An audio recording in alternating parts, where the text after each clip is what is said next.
Sign the papers, Sarah. You were never anything but decoration. Alexander Sterling said it with his hand still resting on Jessica Hayes's waist in the house Sarah had made a home. Jessica laughed. She actually laughed. And Sarah stood there in her own hallway, still holding the hospital envelope she had driven home to open with her husband, and understood that the man she gave 12 years to had already erased her. He didn't know what was in that envelope. He was about to lose more than he could count. If you love a story where the woman they threw away comes back holding everything, subscribe and stay to the very end. And tell me in the comments what city you're watching from so I can see how far this story travels. Sarah Sterling had not planned to come home early. She had planned to sit in that beige exam room for another 40 minutes while a doctor she barely knew explained why she'd been fainting for 3 weeks, why food smelled wrong, why she'd cried in a parking garage on a Tuesday for no reason at all. Instead, the nurse had handed her an envelope, told her the doctor had been pulled into an emergency, and said the words that sent her out to her car with her hands shaking on the wheel. That was the first thing Olivia Bennett noticed when she stepped through the front door of the home she had lived in for 6 years, the home she had decorated, maintained, filled with the small rituals of a life she believed was real. The large tan suitcase sat in the middle of the entryway, like something placed there deliberately, not forgotten, and beside it a smaller bag. She told herself she was being ridiculous. She told herself she was hormonal, tired, sick, imagining things. She told herself all the way across the bridge, all the way up the long drive, all the way to the front door of a house so big she had once gotten genuinely lost in it during her first week living there. Then she heard the laugh. She knew that laugh. She had heard it at her own wedding. She had heard it across 100 lunches, 100 phone calls at 2 a.m. when Jessica couldn't sleep and needed someone. Sarah had been that someone for 9 years. Jessica Hayes had been the maid of honor. Jessica Hayes had cried harder than Sarah's own mother at the ceremony. Alexander stopped. She could walk in. She's at a doctor's appointment. She's always at a doctor's appointment. The woman has been dying of something for a decade, and she never actually dies. And Jessica laughed again. Sarah stood in her own hallway with her hand on the wall and did not move. She would think about it later in the years to come, and what she remembered most clearly was not the shock. It was the calm. It was the way her body went quiet like an animal that hears the branch break behind it and understands that running is already too late. She walked into the living room. Jessica saw her first. Jessica's face did something Sarah had never seen it do. It dropped all the way into raw, naked calculation, and then it rebuilt itself into something almost bored. Alexander turned. He didn't jump. He didn't step away from her. He didn't reach for a shirt or an excuse or anything a guilty man reaches for. He sighed. That was the moment. Not the sight of them. The sigh. The sound of a man inconvenienced. "You're home early," he said. "Alexander." Sarah's voice came out level, and she was almost impressed with herself. "What is this?" "Don't do the scene, Sarah, please. I've had a day." "What is this?" "You know exactly what it is." He reached for his glass. He actually reached for his glass. "You've known for a year, and you've been pretending you don't because pretending is easier than packing." Jessica pulled her sleeve up onto her shoulder, unhurried like a woman getting dressed after a nap. "Sarah, honey, sit down. You look pale." "Don't." Sarah heard her own voice crack for the first time. "Don't you say my name like that. Don't you dare." "Like what?" "Like you're still my friend." Jessica's mouth curled. "I was never your friend. I was your project. There's a difference. You collected me the way you collect everything charity causes wounded birds. You liked being the one who saved people. It made you feel like you belonged in this house." Sarah felt the floor tilt. She put her hand on the back of a chair and gripped it so hard her fingers went white. 9 years, she said. 9 years of you paying for my lunches and telling everyone how generous you are. Jessica shrugged. "Sweetheart, you weren't generous. You were lonely. He was never home and you needed a witness to your life." "Jessica," Alexander said, mild. "Enough." "No." Jessica's eyes never left Sarah's face. She should hear it once, from someone honest. Sarah looked at her husband. Her voice dropped to almost nothing. "How long?" "Sarah, how long?" Alexander set down the glass. He looked at her the way he looked at a board member who had run over his allotted time. 3 years. 3 years. Sarah's mind did something terrible then. It began unstoppably to run the tape backward, the anniversary he missed because of Tokyo, the Christmas Jessica spent with them because she had nowhere to go. The night Sarah had the flu and Jessica came over to sit with her, and Alexander came home at 4 a.m, and Sarah had thought, at least he's working, at least he's building something for us. The night she'd told Jessica, she was worried her marriage was dying, and Jessica had held her hand and said, he adores you, you're being crazy. You held my hand, Sarah said, in my kitchen. You told me I was being crazy. You were being crazy, Jessica said. You were just also right. Both things can be true. Sarah didn't remember deciding to move. She was simply suddenly standing very close to Jessica, and Jessica had gone still, and Alexander had stepped between them with one hand out flat against Sarah's collarbone. Don't, he said, don't touch her. And that more than everything else was the thing that broke Sarah Sterling in half. Not don't hurt her, not calm down, don't touch her. The reflex of a man protecting what was his from a thing that no longer was. Sarah stepped back on her own. She looked at his hand until he lowered it. Okay, she said. Sarah, okay. She nodded slowly. Okay, so what happens now? Now we're adults about it. Alexander straightened his cuff. The lawyers have been ready for 6 weeks. You sign, you take the settlement, you keep your dignity. Nobody makes it ugly. 6 weeks. Yes. You had papers drawn up 6 weeks ago. Her voice was rising and she couldn't stop it. You sat across from me at that table 6 weeks ago and asked me if I wanted to go to Positano in the fall. I was being kind. You were being kind.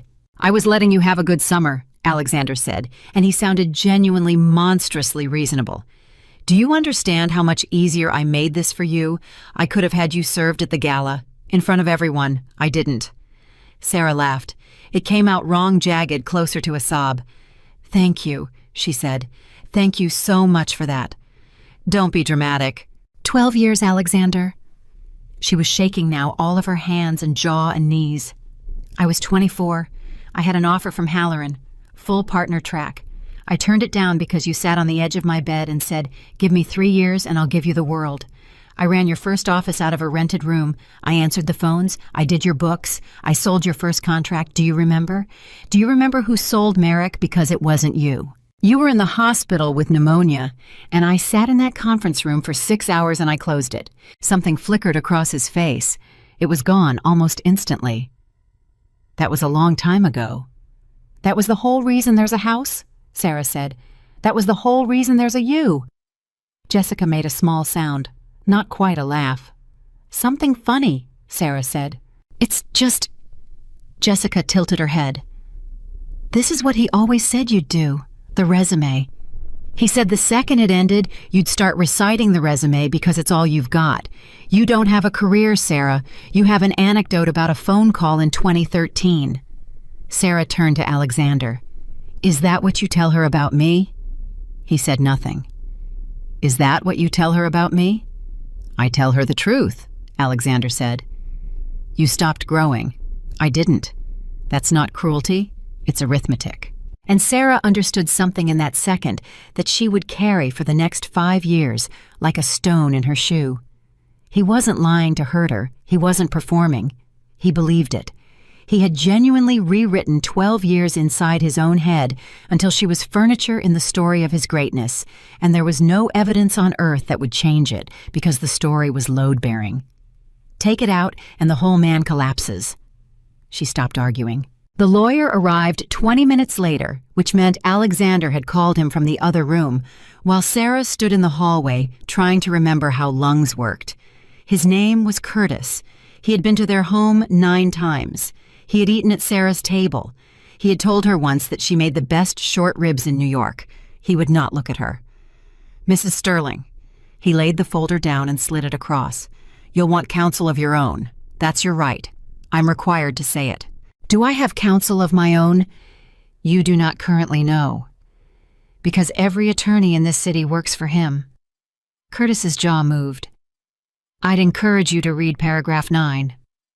Sarah opened the folder. Paragraph 9. She read it once. She read it twice. She looked up. This is a prenuptial agreement. It is. I never signed a prenuptial agreement. Curtis exhaled through his nose. Page 14. And there it was. Her signature. Her actual signature. The loop of the S she'd been making since she was 15 years old, dated the week before her wedding on a document she had absolutely never read. She remembered that week. She remembered a stack of paper an inch thick. She remembered Alexander laughing and saying venue contracts, catering insurance. I hate this part, and handing her the pen, and Sarah signing page after page, while a florist held on the phone because she was 26 and in love, and it did not occur to her, not once, not for 1 second, that the man she was about to marry would bury a knife in the middle of a stack of flower orders. You, she said. Alexander looked back at her with perfect composure. Everyone has a prenup, Sarah. I asked you. Her voice broke open. I asked you at the rehearsal dinner. I asked you in front of your mother. And you said no. You said I'd never insult you like that. You said it to my father. And I meant it at the time. You'd already signed it. I'd already protected the business, Alexander said. There's a difference. You're taking it personally. Sarah laughed again, and this time it was closer to a scream. How am I supposed to take it, Alexander, impersonally? Is that what you want? A polite little no. No, you know what? Tell me the number. Just tell me the number. What am I worth? Say it out loud in front of her and let's all hear it. Curtis cleared his throat. The severance figure is not you. She never looked away from her husband. Him. Say it. Alexander's mouth thinned. For 1 second, one single second, she saw something in his eyes that might have been shame. Then he said, $400,000 and you vacate by Friday. $400,000. 12 years. $400,000. He'd spent more than that on a horse. Jessica exhaled slowly, and Sarah heard it and knew what it meant. It meant finally. It meant thank God.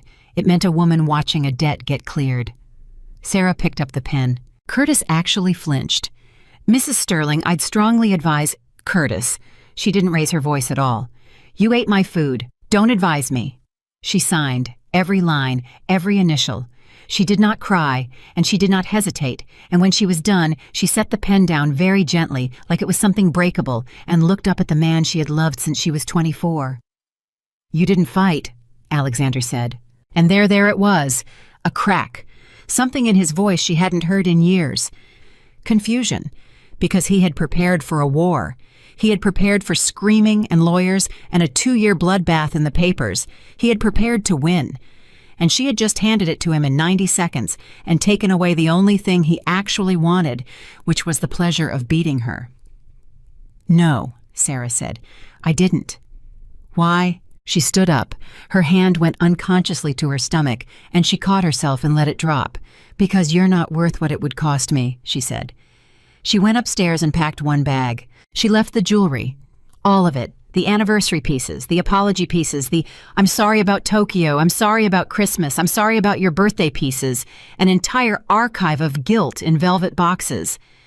She left the clothes with the labels she couldn't pronounce. She took jeans, sweaters, her mother's ring, a photograph of her father, and the envelope from the hospital, which was still sealed, because in the middle of it all, she had forgotten it existed. Jessica was waiting at the bottom of the stairs. Of course she was. Sarah. Jessica's arms were folded. Her voice had gone soft and terrible. Can I say one thing? No. You'll hear it anyway. Jessica smiled. You want to know the worst part? He didn't leave you for me. He left you because you got boring. I'm just what was standing there. And in 6 months you're going to be sitting in some apartment in Queens telling this story to a stranger at a bar, and you'll say she stole my husband because that's easier than the truth. And what's the truth, Jessica? That nobody stole anything. Jessica leaned in, and her voice dropped to a whisper meant for no one else on earth. He put you down like a dog, honey, and I just held the leash. Sarah looked at her for a long moment.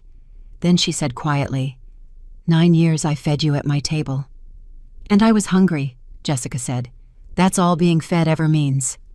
Sarah walked out. Alexander was in the doorway of his study. He didn't follow her. He didn't say her name. She got to the front door, and she almost made it. Sarah. She stopped. She didn't turn around. She hated herself for the flare of hope that went through her chest, hot and instant and humiliating, because 12 years of loving someone doesn't switch off in an afternoon. It just goes on burning in a house that's already gone. "The car in the garage," Alexander said. "The gray one. It's leased in the company's name. Leave the fob on the counter." Sarah stood there for 3 full seconds. Then she took the fob out of her pocket, walked back, set it on the counter, and left her home of 12 years on foot in the rain, carrying one bag. She got 2 blocks before her knees went. She sat down on the curb of a street where she had known every neighbor's name, and she put her face in her hands, and she made a sound she had never made in her life. A woman walking a dog crossed to the other side. She called her mother. "Mom!" Her voice was in pieces. "Mom, it's over. He was with Jessica. He had papers already. Mom, I don't have anywhere." There was a pause on the line, a long one. "Sarah?" Her mother's voice was strange, careful. "Sweetheart, have you thought about apologizing?" Sarah stopped breathing. "What? Men like Alexander, honey, they have pressure we can't imagine. If he strayed, there's usually a reason. You were so cold about the baby thing all those years, all those appointments. That's a lot for a man to carry." "He was with Jessica, in my house. He had papers, Mom, "And where are you going to live?" her mother said. "Have you thought about that? Because your brother's got the girls in the spare room and I'm not—" A breath. "Just call him. Just apologize. Just be smart for once in your life." Sarah hung up. She sat on that curb in the rain and understood something that hollowed her out, worse than the affair. She had no one. Not one person. 12 years of Alexander's world had been so total, so consuming, that every friendship she had was a sterling asset. Every relative was calculating the loss of access, and the one woman she'd have called at 3 a.m. was upstairs in her bedroom putting on her robe. She was 36 years old, and there was not a single door in the world she could knock on. She got up anyway. She walked 11 blocks in the rain and checked into a motel with a bathroom door that didn't close all the way, and she sat on the edge of the bed with her bag still zipped, and that's when she saw the corner of the envelope sticking out. The hospital. She had forgotten. She had genuinely, completely forgotten that she'd spent 3 weeks fainting, that she'd driven home to open this with her husband, that this whole nightmare had started because something was wrong with her body. Her hands were shaking so hard she tore the envelope in half, getting it open. She read it. She read it again. Then she sat very, very still. The word at the top was not tumor. It was not cancer. It was not any of the words she'd been rehearsing in the car for 3 weeks. The word was congratulations. Sarah made a sound. She didn't know what kind. She read the line 4 more times and it stayed exactly the same. And then her hand went to her mouth and she folded forward over her own knees like she'd been hit. She was pregnant. After 9 years, after 11 rounds of treatment, after 4 losses, 4 small, terrible funerals nobody else attended after the specialist in Boston, who told her kindly that it was time to stop hoping. After Alexander stopped coming to the appointments. After Alexander said at a dinner party, laughing, "We tried, it just wasn't in the cards," and Sarah had smiled and passed the bread and gone into the bathroom and bitten down on a towel. After all of it, today. She started laughing. It was awful. It was the worst laugh of her life, wet and wrecked, and it turned into crying somewhere in the middle, and she couldn't tell where one stopped. She reached for her phone. She had it in her hand. She had his name up on the screen. Because that is what 12 years does to you. Her first instinct, her very first instinct was still, tell Alexander, as if the last 4 hours hadn't happened, as if he'd come running, as if this would fix it. Her thumb was over the call button, and she stopped. She sat there in a motel room with her thumb hovering, and she thought about a hand flat against her collarbone. Don't touch her. She thought about $400,000, and you vacate by Friday. She thought about what Alexander Sterling, a man who had already signed the papers, a man who had a new woman in her bedroom, a man who had told a room full of people that it just wasn't in the cards, would do with the news that his discarded wife was carrying his child. And she knew exactly. He would not come back. He would come for it. He would take the baby, and he would give her weekends, and he would raise her child in that house with Jessica Hayes, teaching it how to laugh at people. Sarah put the phone down. The doctor called her at 9 the next morning. "Mrs. Sterling, I am so sorry about yesterday. We had an emergency come in, and honestly, I didn't want the nurse handing you that envelope. Are you sitting down?" "I'm sitting down. Is your husband with you?" Sarah looked at the water stain on the motel ceiling. "No," she said. "There's no husband." A pause. "I see. Okay." He gathered himself. "Sarah, can I call you Sarah? Sarah, the numbers on your HCG came back so high that the lab flagged it as an error. We ran it twice. Then we went back to your ultrasound from 3 weeks ago, the one we thought was a shadow artifact."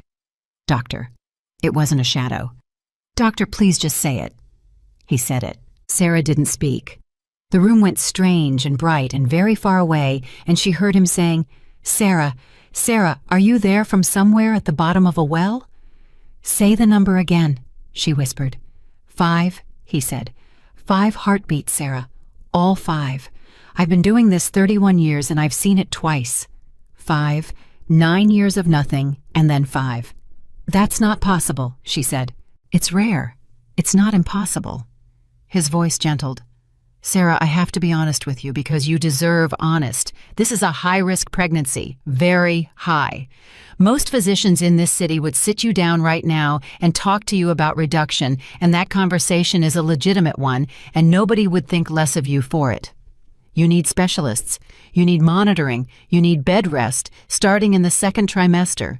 You need money, and you need people around you. And I have to ask, plainly, do you have support?" Sarah sat in a motel room with a bag she hadn't unpacked and $400,000, and not one human being on this earth who would answer the phone at 3 a.m. "Yes," she said. "Sarah, I have 5, she said, and her voice did not shake at all. "I have 5 people. That's more than I've ever had." She hung up, and she put both hands flat on her stomach for the first time, and she sat there in the ugly light of a motel room, and she talked to them. "Okay," she said. "Okay, so here's the situation." Her breath hitched. "Your father doesn't want us. I need you to hear that from me, and not from anybody else ever. So I'm saying it once, and then I'm never saying it again. He signed a piece of paper yesterday that says, 'We're not his problem.' Fine. Good. That's a receipt. That's evidence. And I'm keeping it forever." She wiped her face with the back of her wrist. "So you're mine, all 5 of you. And I have never been anybody's mother, and I'm scared to death, and I don't know how I'm going to do this." She stopped. Then Sarah Sterling, who had spent 12 years being told she was decoration, who had closed the Merrick contract from a conference room while her husband lay in a hospital bed, and then watched him take the credit at his own party, who had signed away her entire adult life in 90 seconds without crying, lifted her head, and her eyes were dry, and something in her face changed, and never changed back. "But I closed Merrick," she said, "and I'm going to close this." She reached over and picked up the pen from the nightstand and pulled the motel notepad toward her, and at the top of a blank page she wrote one word, and it was not Alexander, and it was not lawyer, and it was not help. She wrote a name. A new one. Hers. The one nobody in that house had ever heard, the one that would be on the door of a building in 5 years. The one that would make a billionaire go white in the face across his own conference table and whisper, "It's not possible she's gone. She was nothing." She looked at it for a long time. Then she underlined it twice and turned off the lamp, and in the dark, for the first time in 3 years, Sarah Sterling slept all the way through the night. The name she wrote on that motel notepad was Serena Bennett. Bennett was her mother's maiden name, which was the last joke Sarah ever allowed herself at her own expense, taking the name of a woman who had told her to apologize, because it was the only name in the world that wasn't attached to a man who had signed her away. Serena was, because it was close enough to Sarah that she would still turn her head when someone said it in a crowd. She had learned that from a woman in the motel laundry room, a woman with a bruise going yellow along her jaw, who said, "Don't pick something pretty, honey. Pick something you'll answer to when you're half asleep." Deso kiyasi sanati. That was the first piece of advice anyone had given Sarah in 4 years that was worth $1. 7 weeks later, she was on bed rest. 11 weeks after that, at 28 weeks, a specialist named Dr. Adeyemi sat on the edge of her hospital bed at 11 at night and said the sentence that Sarah would hear in her sleep for the next 5 years. I want you to understand what I'm telling you. 2 of them are not growing. If we deliver now, all 5 have a chance and none of them have a good one. If we wait, the 2 get stronger and you may lose all of them, including yourself. There is no correct answer. There is only the answer you can live with. How long do I have to decide? About 90 minutes. Sarah lay in the dark, and there was nobody to call. That was the part nobody ever put in the story afterward when the magazines wrote about her. Not the betrayal, not the papers. This, a woman alone in a hospital bed at 11 at night with 90 minutes to make the biggest decision of 5 lives and not one number in her phone she could dial. She called the front desk of the motel. She asked them to check if a woman named Denise was still in room 14. Denise came. Denise from the laundry room with the yellow bruise who Sarah had known for a total of 9 days. She sat in the plastic chair and held Sarah's hand and said, "I don't know anything about babies, sweetheart, but I know about running out of time. What does your gut say?" "My gut says wait." "Then wait." "What if I'm wrong?" "Then you'll be wrong," Denise said. "But you'll be wrong on your own terms. And honey, after what you told me, I think that might be the whole point." Sarah waited. At 31 weeks and 4 days on a Tuesday morning, Sarah Sterling legally still. Sarah Sterling, that was the thing that ate her. The name on the wristband was still his, delivered 5 children in 19 minutes. Mia came first, 2 pounds 1 ounce, and she came out screaming, which the nurse said was the best sound in the room. Noah was second and didn't make a sound at all, and for 11 seconds nobody in that room said anything, and Sarah heard herself saying, "Please, please, please," to a ceiling she didn't believe in, and then Noah coughed once and started to howl. Leo, Liam, and Oliver, last 1 pound 11 ounces, and they didn't let her see him. They took him past her at a run, and somebody said a number out loud, and somebody else said a word Sarah didn't know, and Dr. Adeyemi's face, which had been calm for 11 weeks, was not calm. Oliver was in the NICU for 91 days. Sarah slept in a chair for 91 days. She learned every alarm by its sound. She learned which nurse to be afraid of and which one to trust. She learned to pump milk in a supply closet with her forehead against a shelf, crying so quietly that nobody outside could hear her, because she had figured out by week 2 that the mothers who cried out loud got treated like patients, and the mothers who didn't got treated like people. On day 63, a hospital administrator came and sat down with a folder and said, "Mrs. Sterling, we need to talk about the balance." "How much?" "With Oliver's surgery and the specialists, we're at $381,000. $400,000. 12 years of her life. It bought her 91 days and 1 surgery, and there was $19,000 left, and she had 5 children and no job and no home and no name. Sarah signed the check. She did not cry. She had stopped doing that around week 6. She just signed it and slid it across and said, "Is Oliver going to live? Ma'am, I really can't." "I didn't ask you as an administrator," Sarah said. "I asked you as a person who just took everything I have." The woman looked at the check for a long moment. "He's eating," she said quietly. "They only tell you about the eating if it's good." Oliver came home on a Thursday. Sarah carried 5 children into a 1-bedroom walk-up in Queens with $19,000 and a resume with a 12-year hole in it. And she stood in the middle of that room and understood with total clarity that she had roughly 1 year before the money ran out and 5 people would starve. So she went to work. The first bank said no. The second bank said no. The fourth loan officer, a man named Bergstrom, actually laughed, not cruelly, worse kindly, and said, "Ma'am, I'm going to be straight with you because I like you. You're a 37-year-old woman with no employment history, no collateral 5 dependents, and a business plan for a public relations firm in the most saturated PR market on the planet. If I approve this, I get fired. That's not an opinion. That's a fact." I closed the merit contract in 2013. It's still the biggest contract in that company's history. "And whose name is on it?" Sarah didn't answer. "That's the problem," Bergstrom said, not unkindly. "You know that's the problem. She stood up. "Mr. Bergstrom." She picked up her bag. "In 5 years, you're going to tell this story at a dinner party, and you're going to be the villain in it." He was still laughing when the door closed. 19 months later, Bergstrom told that story at a dinner party, and he was right. He was the villain in it. And he told it anyway, because by then, Phoenix PR had 11 employees and a floor on 23rd Street, and everyone in the room already knew who Serena Bennett was. She got there on the one thing nobody could take from her. Sarah Sterling had spent 12 years in the rooms. 12 years standing next to Alexander at galas, at closings, at hospital fundraisers being decoration. And decoration hears everything. Decoration is invisible.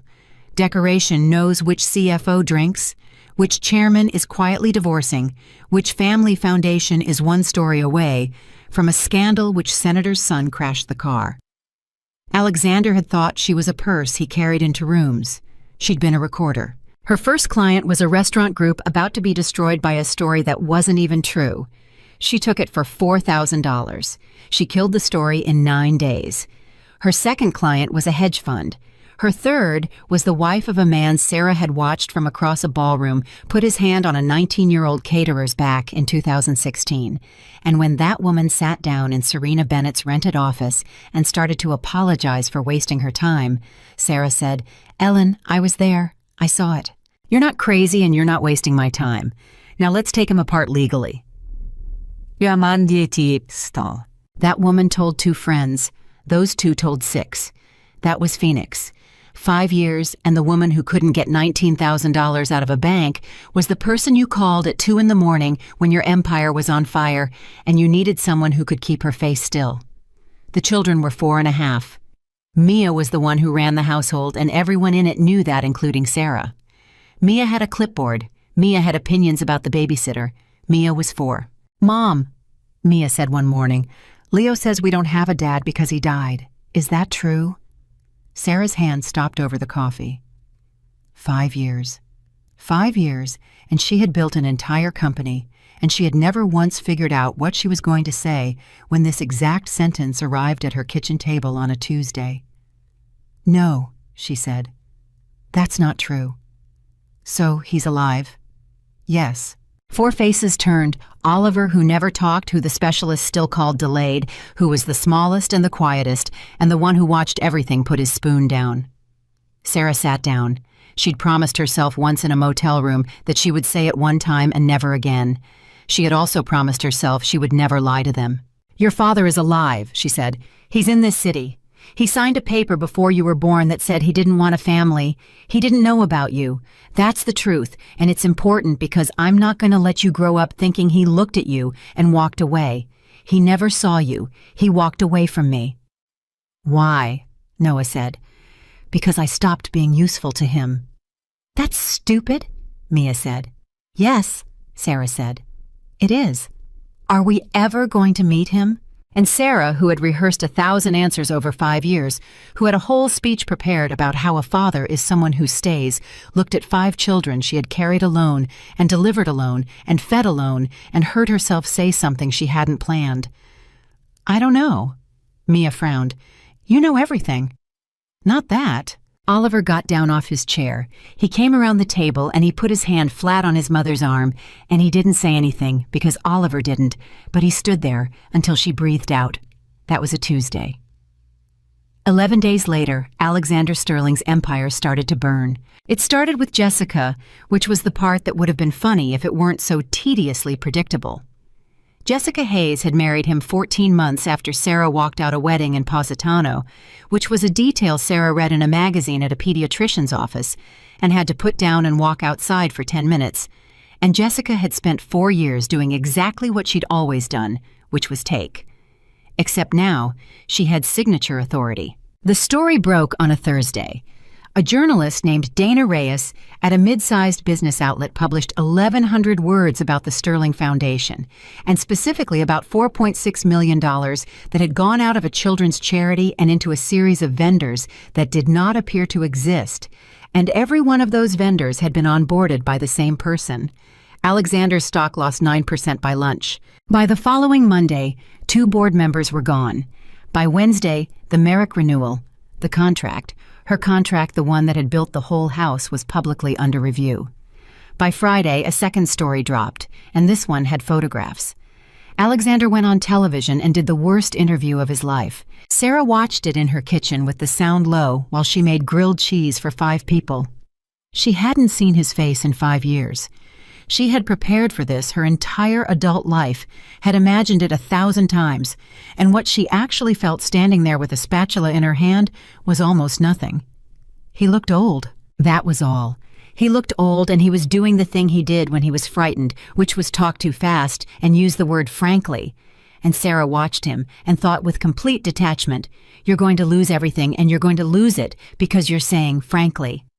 "Mom," Liam said, "who's that man?" "Nobody," Sarah said, and turned it off.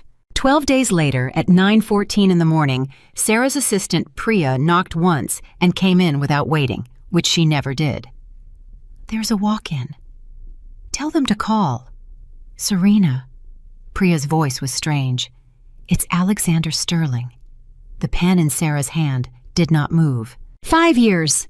5 years of building this floor, this company, this name, this life, and the thing she had never actually planned for, the one variable she had somehow left out of every projection, was what she would feel in the 4 seconds after someone said his name out loud in her own office. What she felt was her heart trying to get out of her chest. "Serena? How does he look?" "Honestly," Priya said. "Terrible. He's been out there 20 minutes and he's asked twice if we're the ones who did the Kessler thing. He said, and I'm quoting, 'I need whoever did Kessler. I don't care what it costs.'" Sarah put the pen down. "He doesn't know who I am," she said. Not a question, a calculation. Why would he? 5 years in Serena Bennett's face had never been in a magazine, because that was the entire business model. The fixer, nobody photographs. There was no picture of her on the website. There was a name on a door. He had come to her. He had come on his knees with his empire on fire to the one door in New York he should have burned before he ever knocked on it, and he had no idea. He'd been sitting in her waiting room for 20 minutes reading her magazines. Sarah stood up and walked to the window and put both hands on the sill. "Serena, what do you want me to tell him? How many people are in the office right now?" 9. "Why? Send them home." Priya blinked. "It's 9 in the morning." "Send them home, Priya. Paid. All of them. Now." "Serena, now." The floor was empty in 11 minutes. Sarah stood in her office and did the only thing she had left to do, which was decide who she was going to be in the next 60 seconds. She could have him thrown out. She could have Priya say the firm wasn't taking new clients and let him walk back into the street and drown, and he would never know, not ever. And that was a kind of revenge so clean it was almost art. She thought about it for a long time. Then she thought about a hand flat on her collarbone. Don't touch her. Then she thought about Oliver, 1 pound 11 ounces, going past her at a run. "Priya," she said into the phone, "send him in." "Should I stay?" "No." "Serena, I've read the file on this guy. He's—" "Priya." Sarah's voice was perfectly calm. "Go home." The door opened at 9:33. Alexander Sterling walked into the office with his phone in his hand and his tie already loosened. And he was talking before he was fully through the door, the way he'd always done, because Alexander had never in his life entered a room that wasn't already about him. "Miss Bennett, I'll be direct. I've got about 9 days before the board votes, and I need—" He stopped. Sarah stood behind her desk and let him look. She would remember it for the rest of her life, not because it was satisfying though it was, but because of the sequence. His face didn't go to shock. It went somewhere else first. It went blank and then confused the way a man looks at a word he knows he should recognize. And she actually watched him try to solve it, watched him file her under someone from a gala, someone from a board, a face from the circuit, and then his eyes went to her hands, and something in his chest caved in. He knew her hands. The phone hit the floor. "No," he said. Sarah didn't move. "No." His voice came out cracked and young. "No, that's your—" "Sit down, Mr. Sterling." "Sarah, sit down. You're dead." And that word out loud in the air between them was the thing that finally made Sarah's face move. Just slightly, just one small tightening at the corner of her mouth. "Say that again," she said quietly. Alexander had gone gray. Curtis said, "My people. You cashed the check and you were gone. Sarah, you fell off the earth. No address. No, we looked. I had people look. For how long?" He didn't answer. "Alexander." She said his name for the first time in 5 years, and it tasted like nothing, and that was the best gift she'd ever gotten. "For how long?" 6 weeks. 6 weeks. Sarah nodded slowly. "You looked for 6 weeks, and then you decided I was dead because that was the version where you didn't have to think about it anymore. That's not... You told people I was dead." Alexander's mouth opened and closed. "You did," Sarah said, and now finally she sat down and folded her hands and looked at him the way she looked at a client's numbers. "Because if I'd left then, you were a man whose wife walked out. But if I died, you were a widower, and widowers get sympathy at the fundraiser. Widowers get to remarry in 14 months in Positano, and nobody says a word. Sarah, my God, would you listen to me? Sit down." He sat. He sat in front of her desk in the client chair, and Sarah watched a billionaire's hands shake and felt the strangest, quietest thing she had ever felt, absolutely nothing at all. She had spent 5 years expecting a fire in her chest, and there was just an office and a clock and a man who was much smaller than she remembered. "Where were you?" he said. "Queens." He flinched. "Queens. 11 blocks from a motel with a bathroom door that didn't close. For about a year." Sarah's voice was pleasant. "Then a walk-up on Ditmars." "Sarah, if you'd just called me—" "Stop!" She held up one finger. "Alexander, look at me. I want you to hear this once, and then I never want to hear it again. You didn't lose me. You filed me. You put me in a drawer with a $400,000 sticker on it, and you closed the drawer, and now you're sitting in my office pretending there was a version of this where I called you. There wasn't. You made sure of it. You did that on purpose, and you did it well, and you should be proud because it worked." Alexander stared at the desk. Then he said in a voice she had never heard come out of him in 12 years of marriage, "I've thought about that day every single day for 5 years." Sarah's stomach turned over. Because she believed him. That was the horror of it. She looked at him, and she believed him, and she understood that this was going to be so much harder than hating him. "Good," she said. "That's it. Good. What did you want, Alexander Absolution? You want me to say it's fine?" She leaned back. "It's not fine. It's 5 years. You don't get to be sorry at me. Sorry isn't a transaction. You can't pay it in." "Then what do you want?" And Sarah Bennett, Serena Bennett, whose name was on the door, who had 11 employees and a client list that ran the city, who had signed a check for $381,000 and walked out of a hospital with $19,000 and 5 children, looked at the man across the desk and said the truest thing she'd said in 5 years. "Nothing," she said. "That's what you're not understanding. I don't want anything. I stopped wanting anything from you in a motel room 5 years ago, and I've never gone back. You're not my nightmare, Alexander. You're a Thursday." He looked like she'd hit him. Then because he was who he was, because the man could not help himself, he pulled himself back together. She watched him do it, watched him find the CEO and put it back on like a jacket. And he said, "Fine, then let's talk business. Because you're the best in this city, and I'm the biggest problem in it, and we both know you want the file. I don't take clients I hate. You take clients who pay. Not this much." "Sarah," his jaw set, "20 million, retainer, today." "No." 30. "No." 50. "Oh, Alexander." Sarah's voice cut across him. "Do you hear yourself? You're doing it right now, right this second. You're in front of a woman you erased, and you're trying to buy her because you have never in your entire life had a single other idea. That's it. That's the whole man. Money or nothing." The silence went on a long time. Then he said quietly, "I don't have 50 million. Sarah went still. "What? I don't have 30. Alexander was looking at his hands. "I don't have 20. The foundation thing froze the personal accounts and the board's calling the note on the tower. And Jessica..." He stopped. Something in his throat worked. I found out 11 days ago that my wife has been moving money out of the company since our second month of marriage. Not the 4.6 the reporter found, not close. How much? Sarah. How much, Alexander? He said the number. Sarah didn't move a muscle, and inside her chest something began slowly to laugh, not out of joy, but because the universe had a sense of humor so precise it was almost frightening. Jessica Hayes had spent 9 years eating at Sarah's table and 5 years eating the man who said it, and Alexander Sterling had been so certain, so arithmetically certain, that he could tell the difference between an asset and a liability, that he'd thrown out the one and married the other. "You," Sarah said slowly, "came to me to save you from her. I didn't know it was you. That's not the part that's funny." His head came up. "Then what's the part that's funny?" "That you'd have come anyway," Sarah said.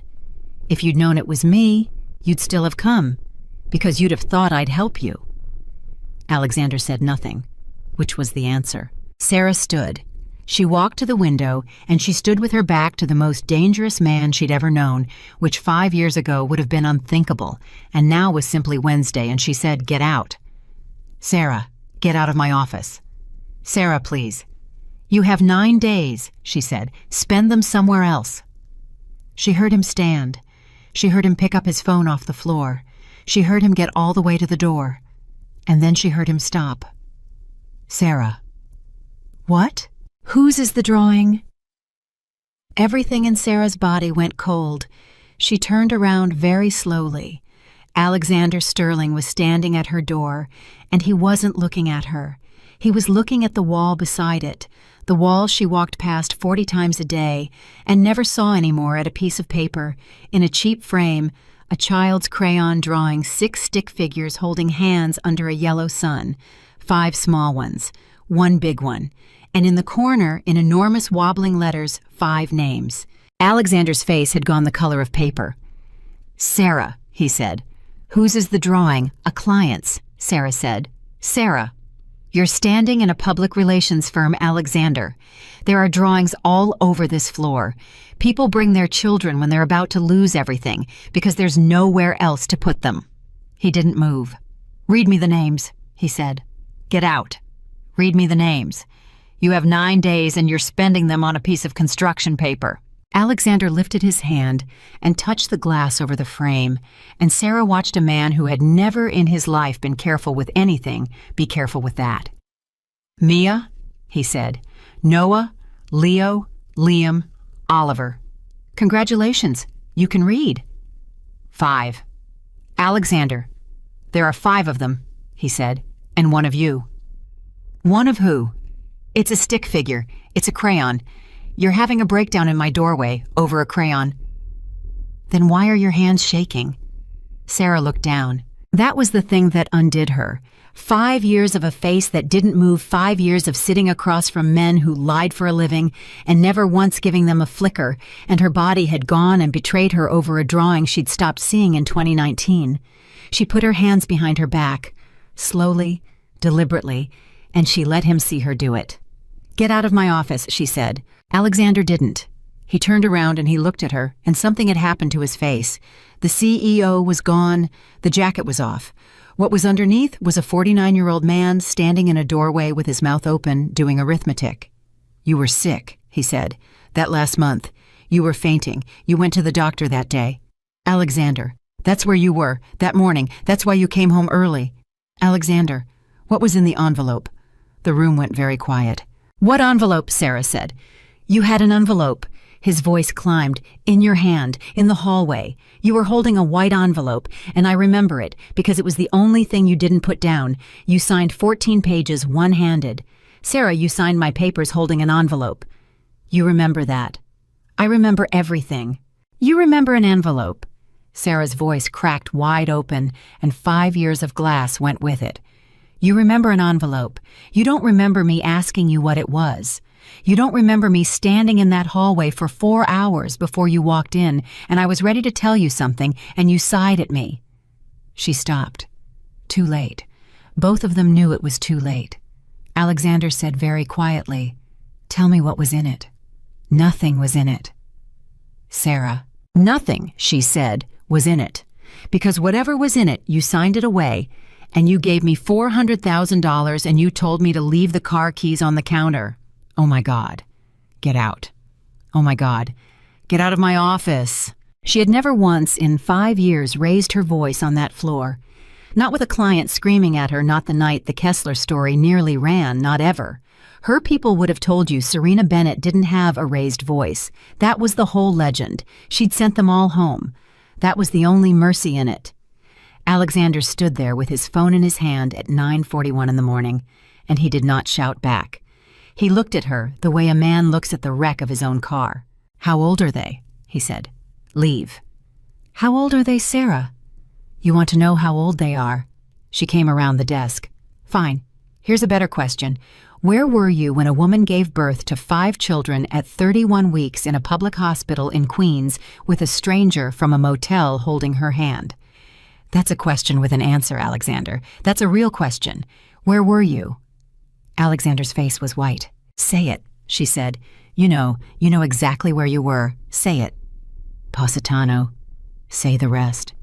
I was getting married, Alexander said. You were getting married. Sarah nodded. She was crying now, and she didn't care, and that was new. There you go. That's the whole story. That's the entire thing. You want the file, that's the file. He took one step toward her. Don't, she said. He stopped. Don't you dare, Sarah said, come toward me. The last time you put a hand on me, it was flat on my chest, and it was to keep me off of her. Alexander Sterling made a sound. It wasn't a word. Sarah had known this man for 17 years, and she had heard him negotiate threaten, charm, lie, and once at his father's funeral laugh, and she had never heard the sound he made in her doorway that morning. It came out of him sideways. He put his hand on the frame of the door to stay upright. Sarah. 9 days, Sarah said. Go. And he went. She stood in an empty office for 40 minutes after the elevator closed, and she did not move, and at 10:24, she picked up her phone and called the one number she'd never had to use. Denise, it's me. Her voice was steady, perfectly steady. Can you get the kids from school today? Yeah, Denise, I need you to not ask. Denise.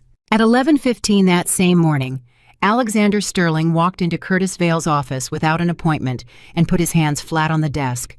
Pull the file. Curtis looked up. Which file? Sarah. The color left Curtis's face so fast, it was almost comical, and Alexander, who had spent 20 years reading exactly this, who made his money reading exactly this, went very still. Curtis. Alexander, I'm in the middle of... Curtis, look at me. Alexander's voice was soft. Why did your face just do that? It didn't do anything. You've represented me for 19 years. I have never once seen your face do that. Alexander pulled out the chair. He sat down. He crossed his legs. It was the most frightening thing he could have done, and both men knew it. Now, I'm going to ask you a question, and I want you to think very carefully about your license before you answer it. When I told you to find my wife and you came back after 6 weeks and told me the trail was cold, was the trail cold? Curtis said nothing. Curtis. Alexander, was the trail cold? You need to talk to your wife, Curtis said. Alexander laughed. It was a terrible laugh. I'm trying to. Not that one. And there it was. The room dropped away. Alexander sat in a chair he'd sat in 100 times in front of a man who'd eaten at his table and felt the floor of 19 years go out from under him. Say that again, he said.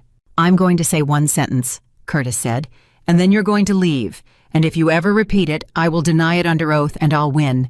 In week 4, I found her. She was at Elmhurst, and I brought it to your house on a Sunday morning, and you weren't home and I gave it to your fiancée because she asked me for it and she told me she'd handle it.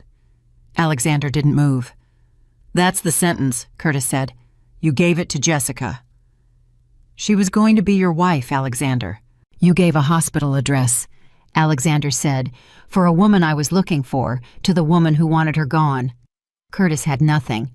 Why was she at a hospital? Alexander, why was she at a hospital? I don't know. Curtis was on his feet. I didn't ask. I got an address and a date, and I brought it to your house like a dog, because that's what you pay me for. And Jessica took the folder out of my hands, and she said, Thank you, Curtis. And I went home and had lunch with my kids. That's what I did. That's what I've got. Alexander stood up. At the door, he stopped, and without turning around, he said, "You told me she made the best short ribs in New York." "I know. You said that at my table." "Alexander." "You couldn't look at her," Alexander said. "That day, in my house. You wouldn't look at her, and I remember thinking, good, he's being professional." He shook his head slowly. "You weren't being professional. You were being a coward." "And what were you being?" Curtis said. Alexander stood in the doorway a long moment, then he said, "Worse," and left. He got home at 12:40. Jessica was on the phone in the kitchen, and Sarah would have found this funny if she'd known Jessica Hayes 4 years later, standing in the exact spot where she'd once ground her heel into another woman's hand, saying, No, tell him the transfers are documented, that's the point."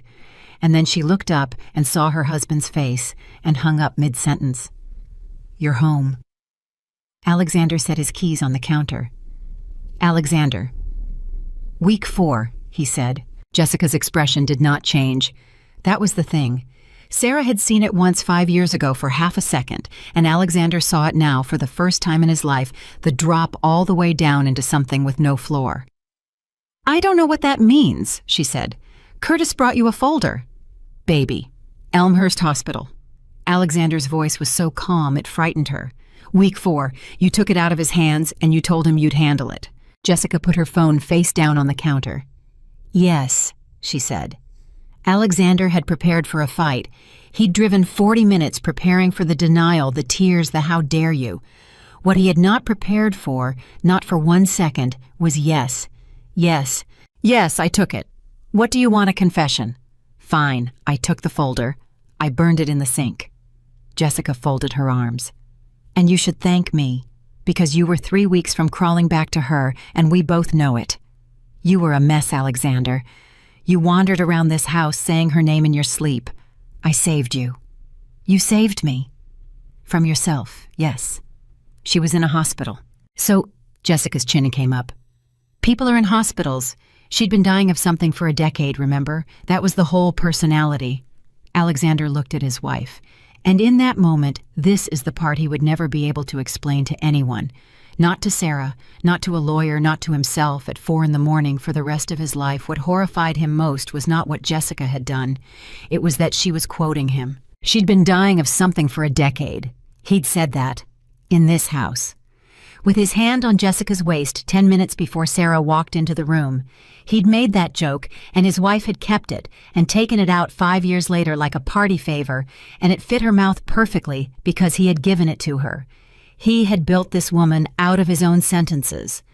"Why was she at Elmhurst?" he said. "How would I know?" "Jessica, how would I know Alexander?" "It was 5 years ago." "You know," he said. "Look at me. Look at my face.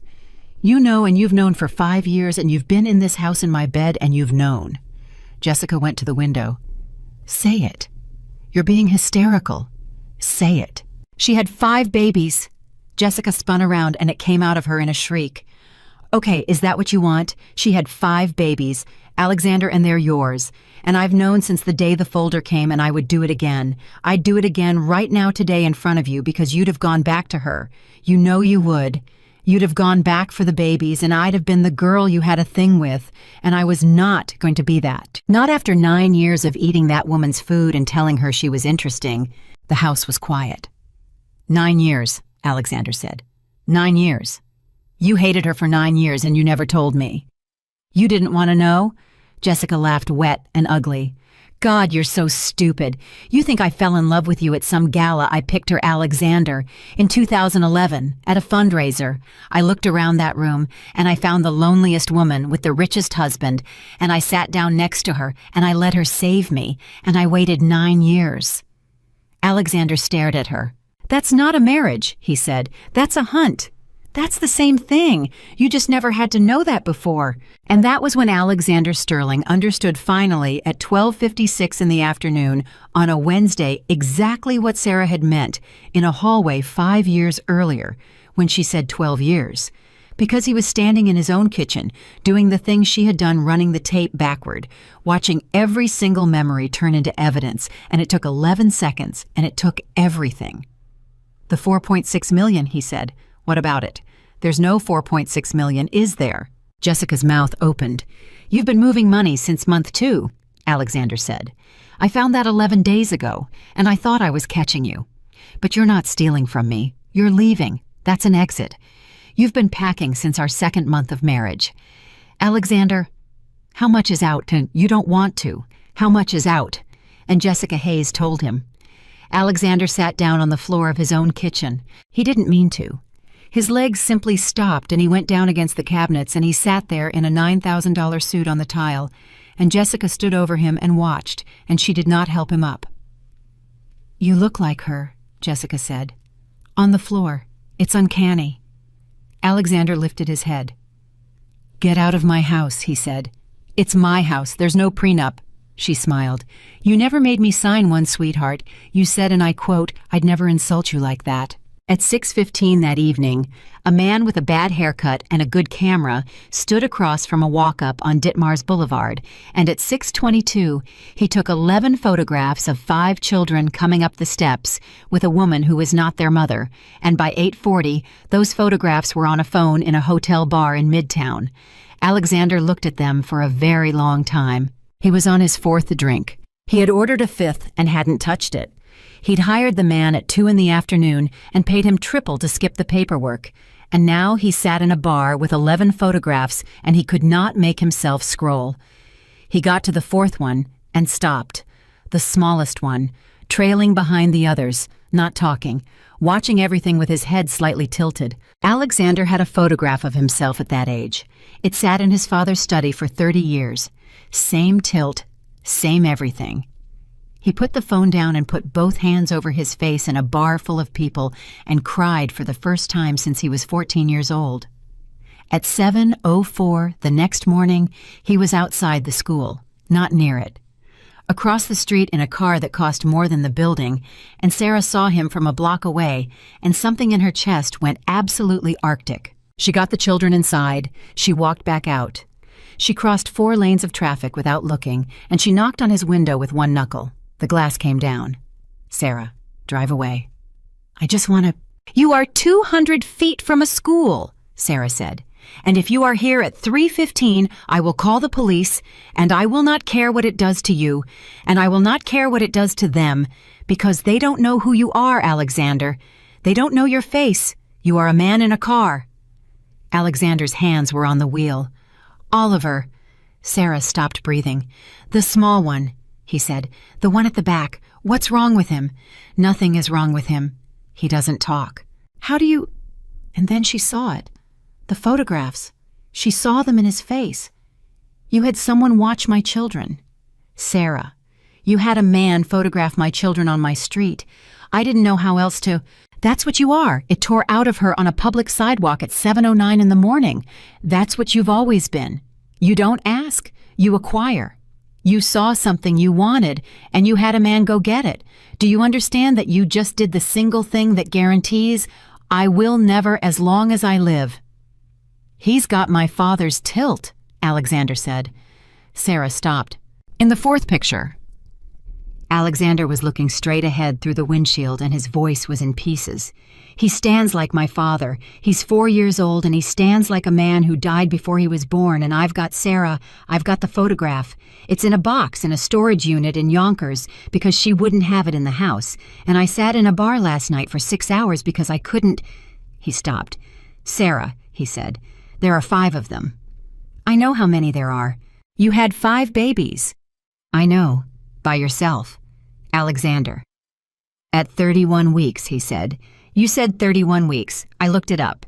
I sat there and I looked up what 31 weeks means, and it means 91 days, Sarah said. It means Oliver was in a plastic box for 91 days, and I slept in a chair, and on day 63, a woman came and took the last of your $400,000 for his surgery, and I had $19,000 left, and I signed it, and I said thank you. Her voice did not shake. So yes, I know what 31 weeks means. I'm the world expert. Alexander put his forehead on the steering wheel. I want a test, he said. Sarah laughed once without humor. Of course you do. That's not Sarah, that's not what I... No, do it. Please do it. She leaned down to the window. Because you're going to look at that piece of paper, and it's going to say what I've known for 5 years, and you're going to find out that a lab can tell you they're yours, but it can't make you their father, and I want to watch you learn that. I genuinely do. Get the test. I already have it. Sarah went still. What? I have it, Alexander said. I got it last night. How? He didn't answer. How, Alexander? There's a cup, he said, on your steps. Every morning your neighbor puts out juice cups for them, and every morning there's 5 cups in the recycling by 7, and I paid a man $4,000 to— Sarah slapped him. Through a car window in the street in front of a school, harder than she'd ever hit anything in her life, and Alexander Sterling didn't lift a hand or turn his head. He just took it, and the mark came up red on his face immediately. You went through my garbage, Sarah said. Yes. For their spit. Yes. You're not sorry. Her whole body was shaking. Do you understand that? You're standing here crying and you're still doing it. You're still taking things. You'll be doing it on your deathbed. It's not a decision with you. It's a— 5 for 5, Alexander said. The street noise went away. It came back at 4 a.m. He was looking at her now. 5 for 5. 99.99. I've had it for 3 hours and 11 minutes. Sarah stood in the street. She had spent 5 years imagining this exact moment. She'd built it in her head 100 different ways, in 100 different rooms, always with her in control, and him on the floor, and here it was actually happening on a Thursday at 7:14 in the morning, outside a public elementary school, with a coffee going cold in her hand, and all she felt was tired. Okay, she said. Okay, you wanted paper. You've got paper. She stepped back from the car. Congratulations, Alexander. You're a biological father. That and $4 will get you on the train. Sarah, you want to know what a father is? She was walking away now backward, and she couldn't stop the words, and she didn't try. A father is the person who's there at 3 a.m. when the fever hits 104, and you don't know if you're calling an ambulance or overreacting, and there's nobody to ask. That's it. That's the whole job. It's not DNA, it's the 3 a.m., and you weren't there for 1,800 of them, and you don't get to buy them back because they're gone. They already happened. I already did them. Then let me do the next 1,800, Alexander said. Sarah stopped in the middle of the street. What? He was out of the car. He was standing in the road with a handprint on his face and his tie undone and his empire 9 days from a board vote, and he said it again. Let me do the next 1,800, not the old ones. I know the old ones are gone. I'm not asking you to give me those. His voice broke apart. But there's more coming, Sarah. He's 4. There's a lifetime of 3 a.m. coming, and I'm asking you to let me be there for one of them. 1. And if I do it wrong, once you never have to see me again, and I'll sign anything you put in front of me. Anything. I'm very good at signing things. Sarah looked at him for a long moment. Then she said quietly, You have 9 days before you lose everything. 8. And you're standing in the street. Yes. Why? Alexander said, Because it doesn't matter. And Sarah Bennett, who had been so ready, who had 5 years of speeches in her chest, felt the first hairline crack go through the wall she'd built at 3 a.m. in a motel room, and she hated it, and it happened anyway. Go home, Alexander, she said. Sarah, go home. She walked away. She got 20 feet. Sarah, his voice behind her. She's known for 5 years. Sarah turned around. What did you say? Jessica. Alexander's face was gray. Curtis found you in week 4. He gave the folder to Jessica. She burned it. She's known about the children since before they were born, and she's known where you live, and she told me yesterday to my face that she'd do it again. Sarah didn't move. There's more, Alexander said. The money she's been moving. It's not $4.6 million. It's not close.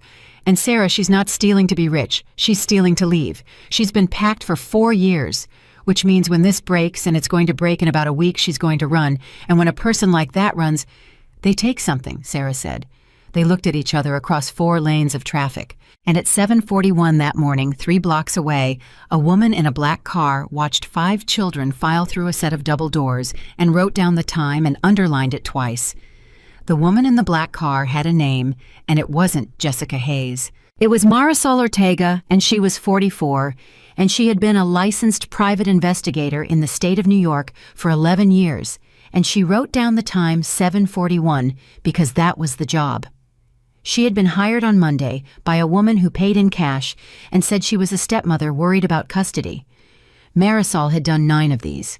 They were all miserable and they all paid. She would testify later that the only thing that gave her pause was that the client never asked for photographs.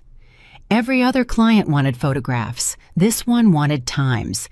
What time do they arrive? What time do they leave? Which door? Which adult? Is there ever a day the mother doesn't come? Marisol would testify that she thought about it in the car. She would testify that she had a bad feeling on Wednesday. And when the prosecutor asked her why she kept working anyway, Marisol Ortega, who had 2 kids of her own, would look at the floor and say, "Because she paid me $9,000, and I told myself I was just writing down times."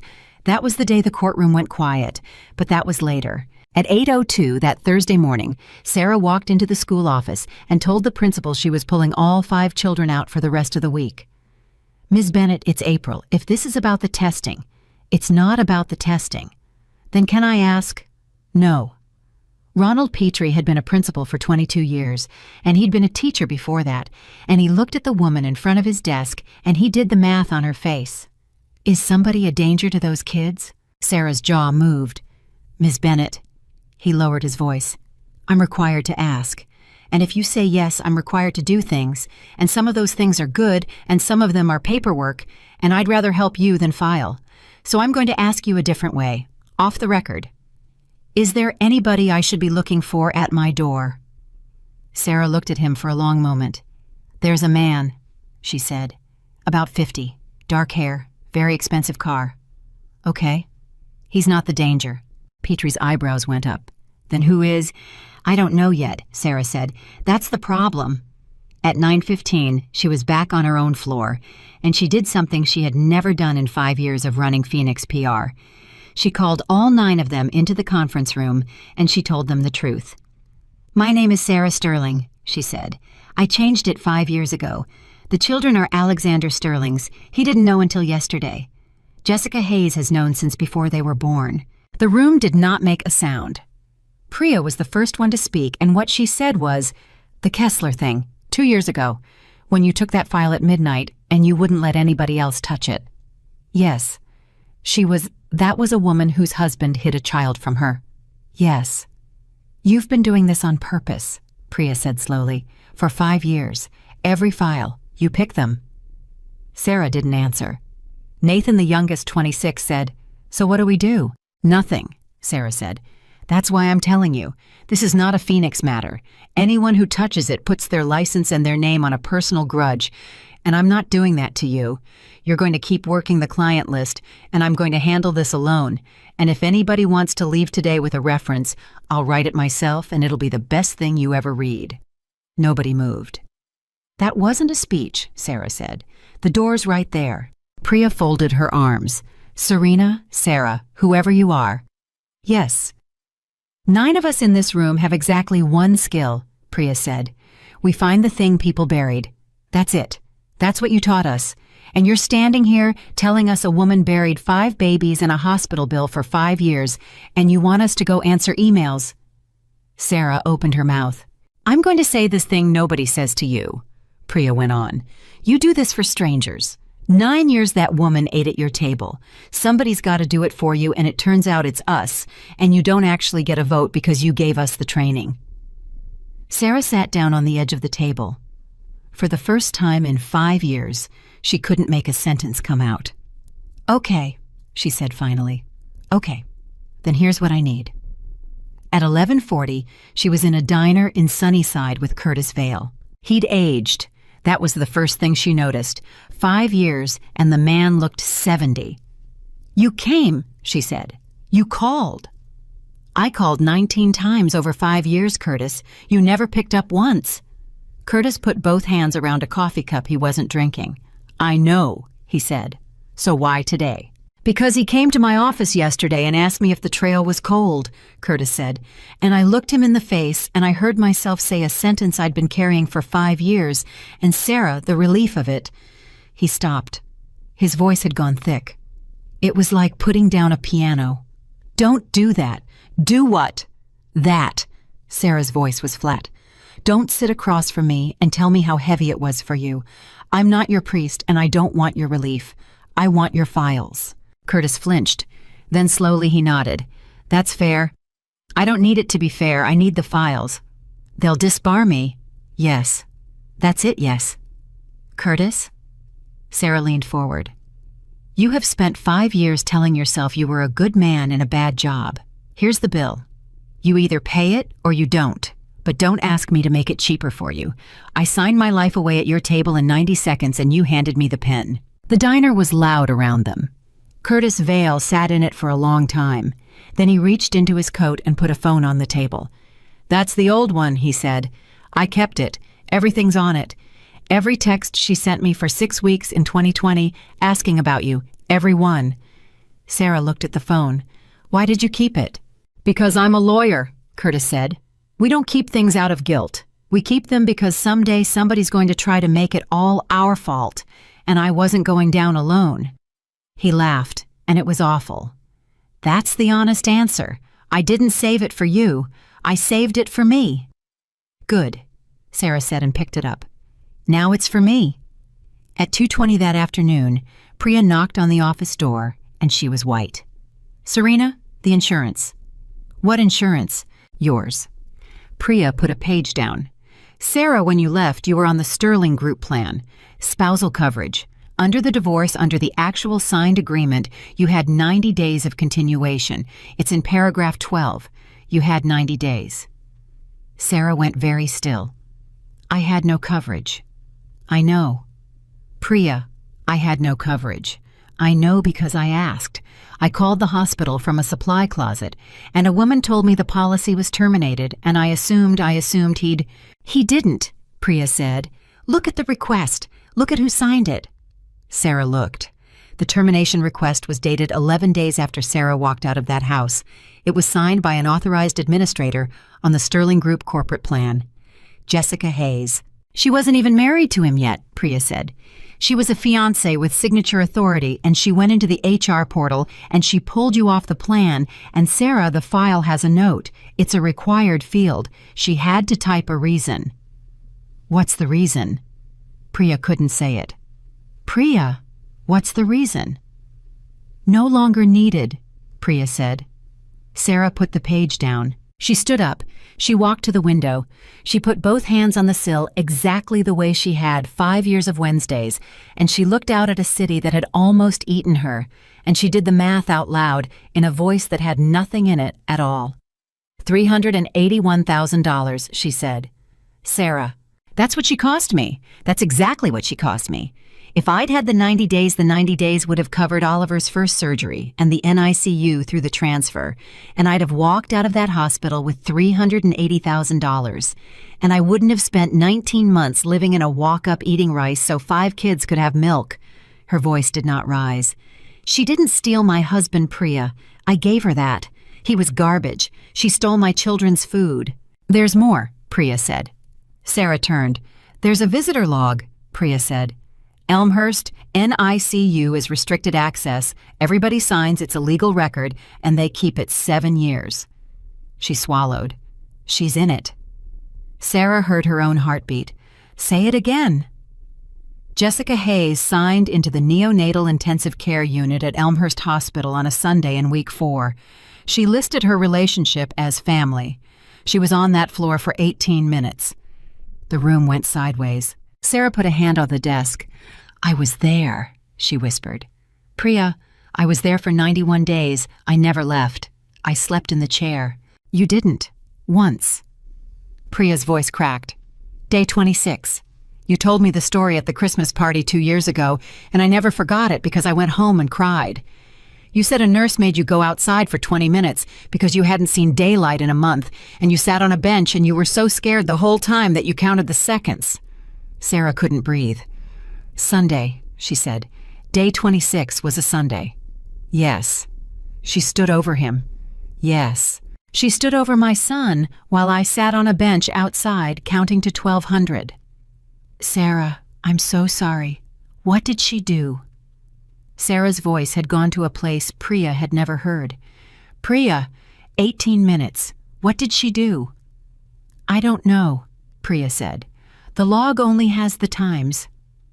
At 4:05, Sarah called Alexander. He picked up before the first ring finished. She could hear it in his voice. He'd been holding the phone all day. Sarah. Day 26, Sarah said. 5 years ago, a Sunday in October. Where were you? What? Where were you on the day your fiancé walked into a neonatal intensive care unit and signed her name as family? The silence on the line lasted 6 seconds. She what?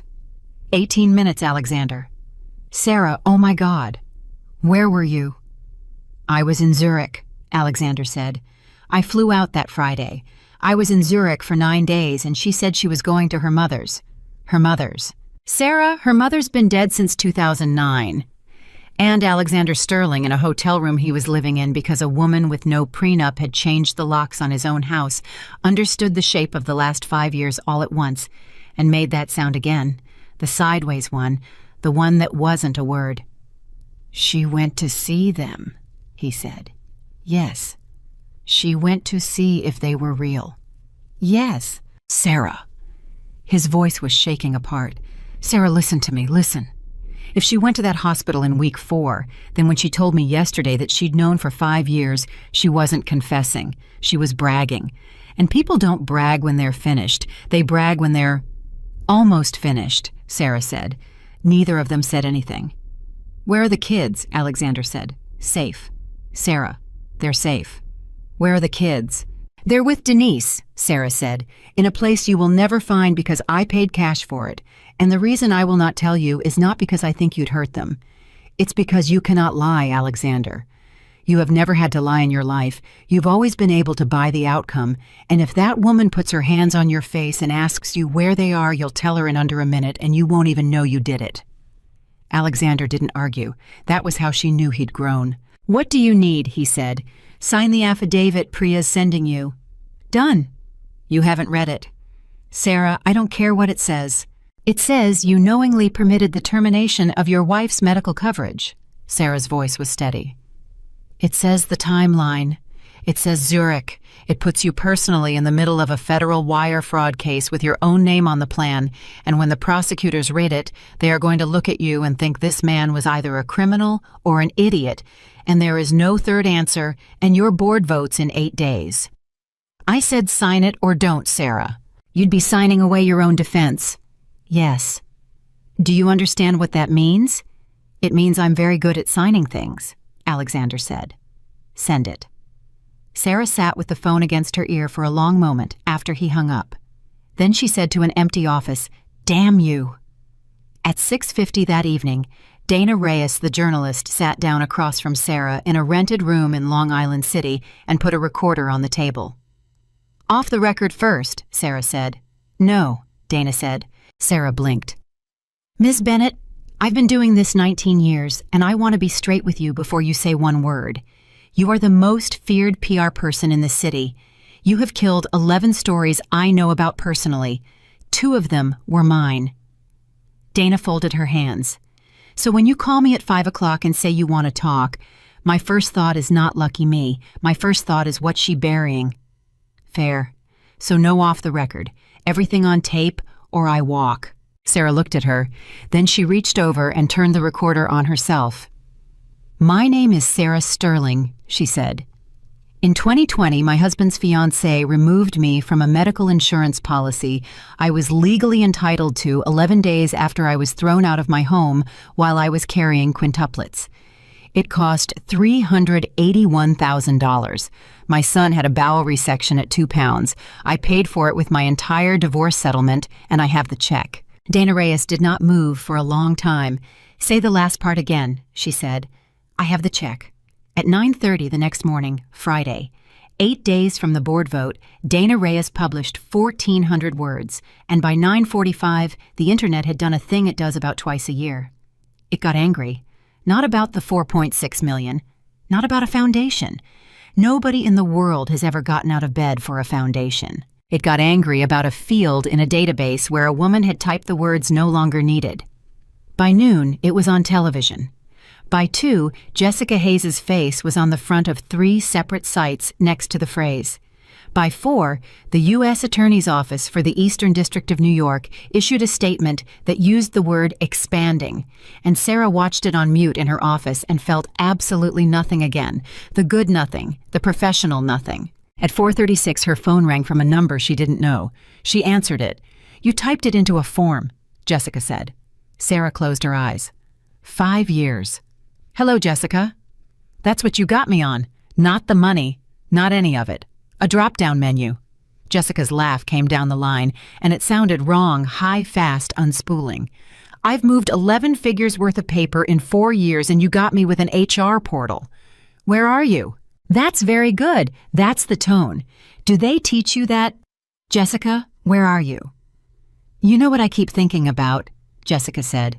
"The bench." Sarah stopped breathing. "You sat on it for 20 minutes, Jessica said, dreamy, delighted. "I watched you go out, and I went up, and I signed the book, and the nurse, she was so nice. Sarah, she was so nice. She said, 'Are you the sister?' And I said, 'Yes,' and she took me right in." "Jessica, he was so small." Jessica's voice dropped to something almost tender. "The little one. He didn't even look like a person yet. He looked like a thing. And there was a nurse across the room with her back turned, and there was a wire, honey. There was this little wire, and it would have taken 4 seconds. "Say it," Sarah said. "Say what? Say what you're telling me, out loud, in a sentence." "Oh, no!" Jessica laughed. No, I didn't touch it. That's the funny part. I stood there for 18 minutes, and I looked at that little thing in the box, and I didn't touch anything because I wasn't scared of him." A pause. "I was scared of you. Because I thought if I do this, she'll spend the rest of her life looking for who did it, and Sarah, you are so good at looking." Sarah's hand was shaking so hard she had to hold the phone with both. "You stood over my son." "I stood over your whole life," Jessica said, "for 18 minutes, and I decided to let you keep it. Do you understand? You've got 5 kids because I let you. That's my gift. That's the nicest thing anybody's ever done for anyone, and you paid me back with a drop-down menu." "Jessica, listen to me." Sarah made her voice go flat and slow. "Whatever you're about to do, 22 minutes, Jessica said, and hung up. Sarah was out of the chair before the line went dead. She had Denise on the phone in 4 seconds. "Denise, get the kids in the bathroom, lock the door, don't open it for anybody I'm calling." "Sarah." Denise's voice was strange. "Honey, the school called you an hour ago. Did you not get it?" Everything in Sarah's body went to ice. "What school?" "They said you changed your mind about the week. They said Petrie signed off. Sarah the woman had the pickup code." "Denise!" Sarah could not hear her own voice. "Denise, they're with you. They're with you." "They are," Denise said. 4 of them are." The floor went out. "Which one?" "Sarah." "Which one?" "He went to the bathroom," Denise said, and she was crying now, she was crying, and Denise never cried. 12 minutes ago, I was in the hall. Sarah, I was standing right there, and I looked away from Oliver, Sarah said. At 4:52 p.m., Sarah Bennett called 911 from the sidewalk outside her own building without any memory of getting there. At 4:54, she called Alexander. At 4:55, Alexander Sterling did the single most useful thing he had ever done in his life, which was not call anyone, not hire anyone, not offer money to anyone. He said the storage unit. "What? Yonkers." He was already running. She could hear it. "Sarah, listen to me. She's been packed for 4 years. She's been moving cash, and she's got no house and no accounts, and she is not going to an airport because her passport's flagged. She needs a place, and there's a unit in Yonkers in my father's name that she's known about since 2021 because she made me clean it out, and I never did. Alexander." "She said 22 minutes to you, and she's got a 40-minute drive," Alexander said. "She wasn't giving you a deadline, Sarah. She was giving you a head start. She wants you to come." "Why?" "Because she doesn't want the money," Alexander said. "She never wanted the money. Sarah, I married her, and I never once figured out what she wanted, and I figured it out yesterday on my kitchen floor. She wants to be the person you can't stop thinking about. She's wanted it since 2011. She sat down next to the loneliest woman in the room, and she has spent 15 years trying to be the biggest thing that ever happened to you." Sarah stood on a sidewalk in the worst moment of her life, and heard the truest sentence anyone had ever said to her. "Then she's going to wait," she said. "Yes. She's going to wait for me to get there. Yes. Alexander." Sarah's voice was perfectly calm now, the calm that had closed Merrick, the calm that had signed 14 pages one-handed. "Do not go in there. Sarah, do not go in there. She wants an audience, and she will take the first one that shows up." Sarah was already in the car. "You wait outside for the police, and you tell them everything, and you do not open that door." "I'm 40 minutes away," Alexander said. "Sarah, I'm already there. I'm outside it." The line went quiet. "What do you mean you're outside it?" "I've been sitting outside my father's storage unit for 2 hours," Alexander said, and his voice broke in half, "because I couldn't get his photograph out of my head. The tilt. I came to get the photograph. Sarah, I've been sitting in a parking lot like an idiot for 2 hours because I wanted to hold it up next to my son's face, and I didn't have the guts to go in and get it." "Alexander, her car's here," he said. "Sarah, her car is here." At 5:31, Alexander Sterling walked into a storage unit in Yonkers. He would tell it later in a courtroom in 11 sentences, and he would tell it badly because the man who had charmed 900 boardrooms could not get through it without stopping twice. He said the door was up about 3 feet. He said his son was sitting on a box. He said Oliver, 4 years old, 1 pound 11 ounces, once the boy who didn't talk, was sitting on a box with his shoes still on and his backpack still on, looking at a woman across the room with his head tilted slightly to the side.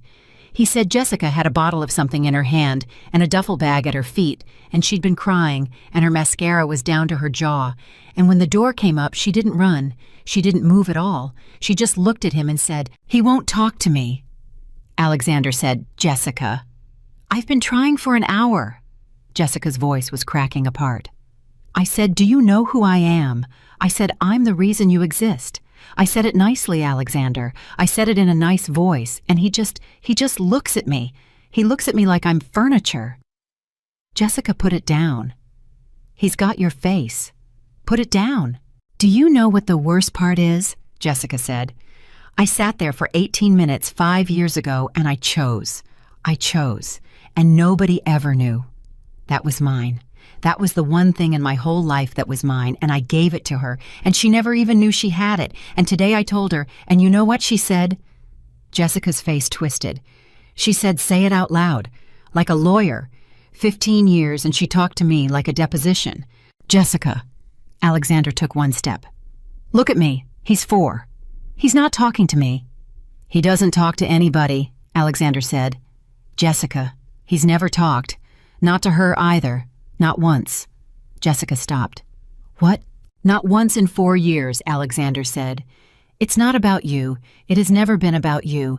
That's the whole thing. You've never been able to—" His voice gave out. "Jessica, nobody's been thinking about you. That's it. That's the answer. That's what you've spent 15 years trying to find out, and it's nothing. You're not the villain in her life. You're a Thursday."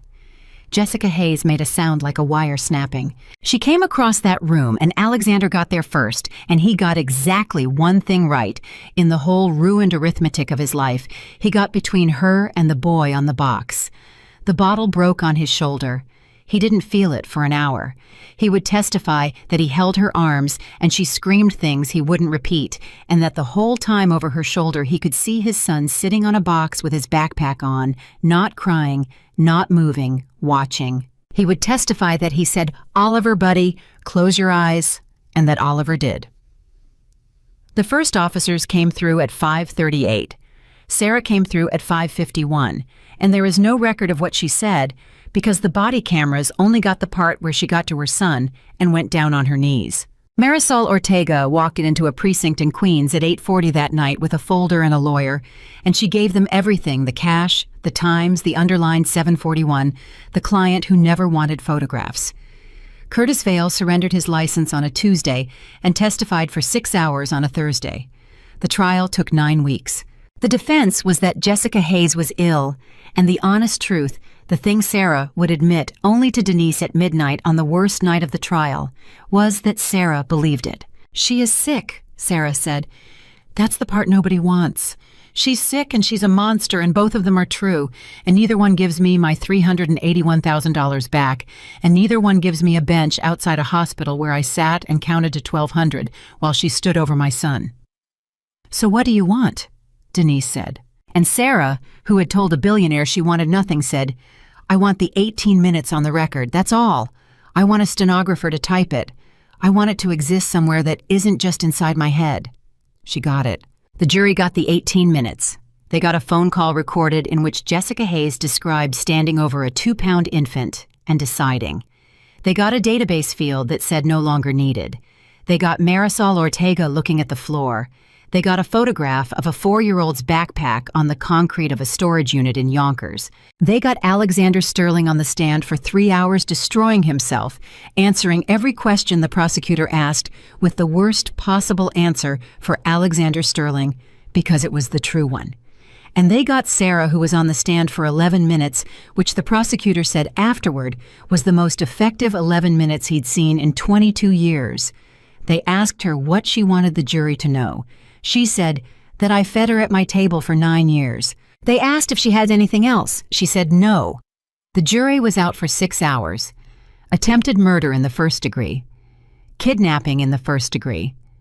Attempted kidnapping of a child under 14 with intent to permanently remove. Wire fraud, 11 counts. Conspiracy.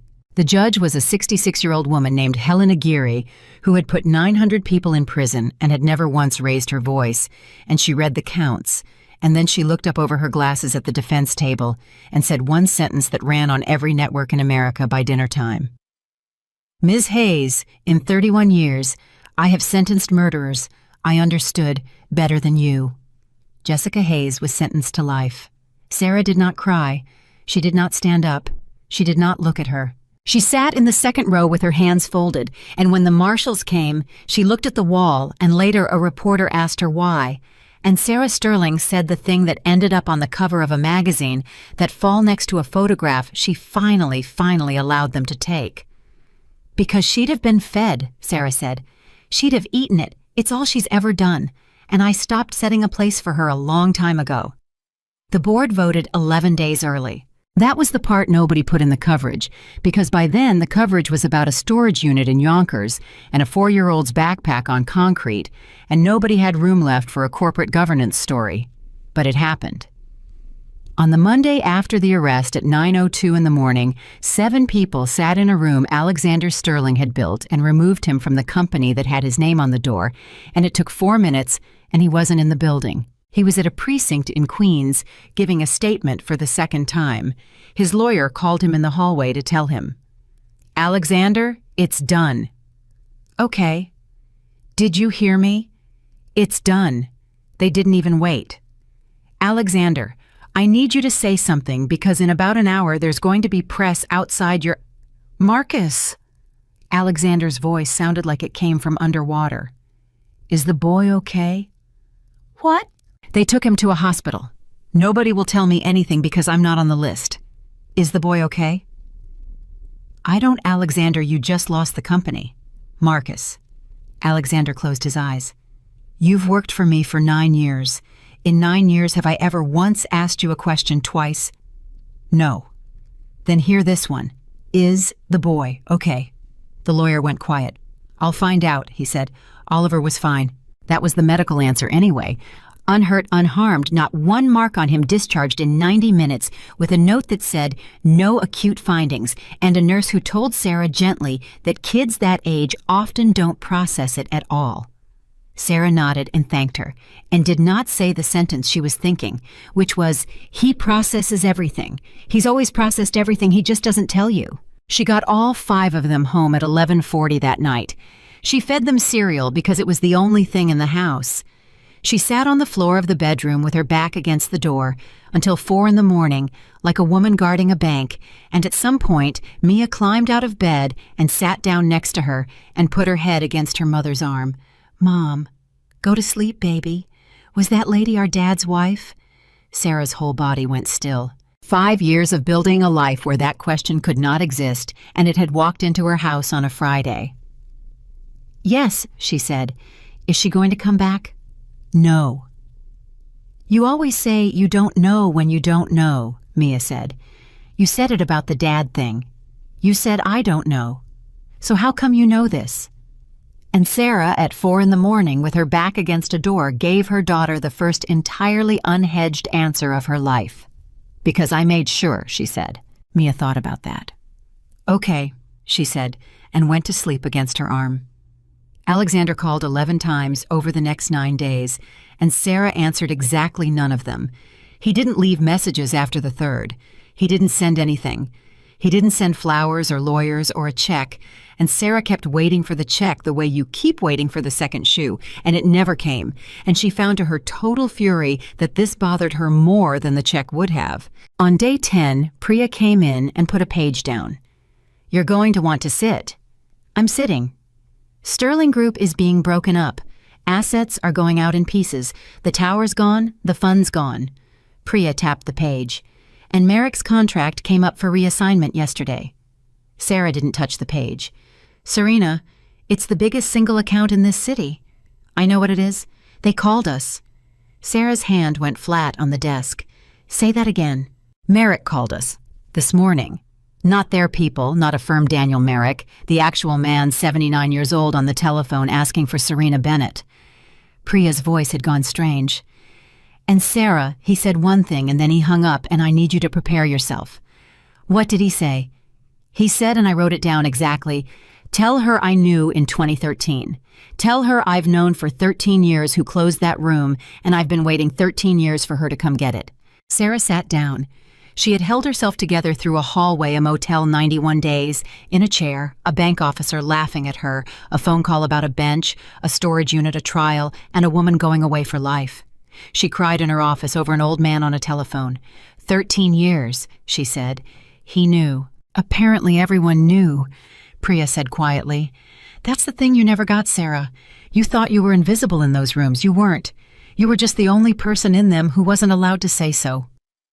Sarah wiped her face with the back of her wrist the way she had in a motel, the way she had in a supply closet. Get him on the phone, she said. Alexander Sterling moved into a one-bedroom on 28th Avenue. Not out of poverty exactly. He had a number left after everything.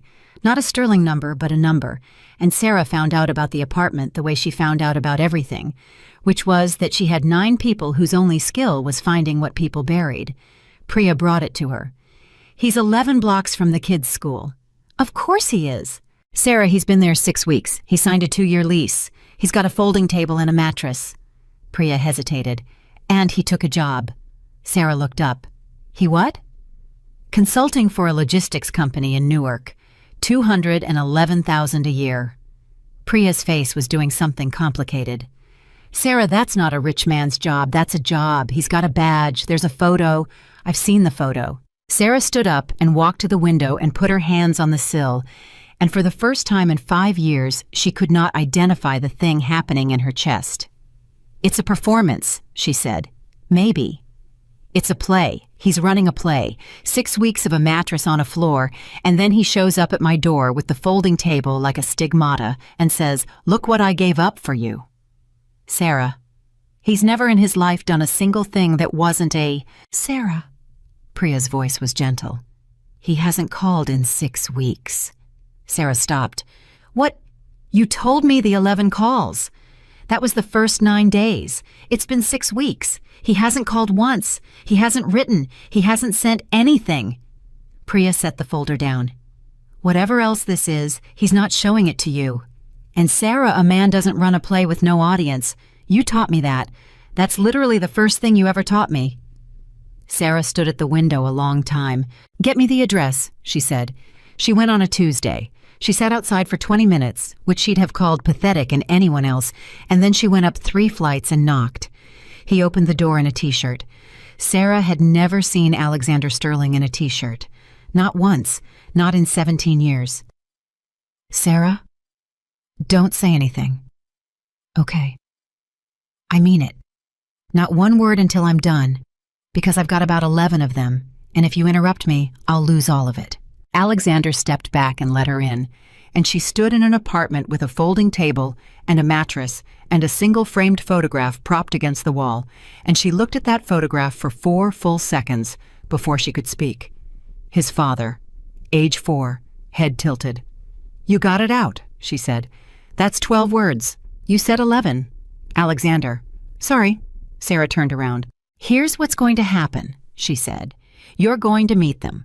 Once. In a public place in daylight for 1 hour with Denise in the room and me at the next table.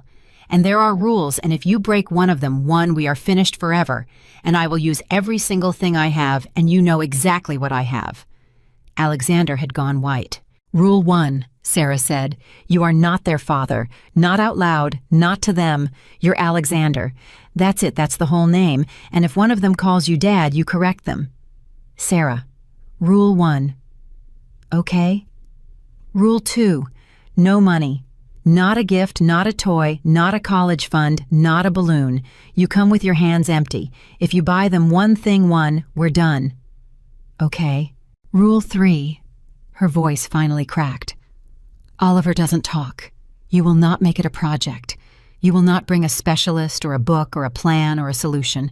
He is not broken, and he is not a problem you are going to fix so that you can feel like you fixed something. If I catch you trying, we're done that day. Alexander's jaw was working. Say you understand? I understand. Say it back.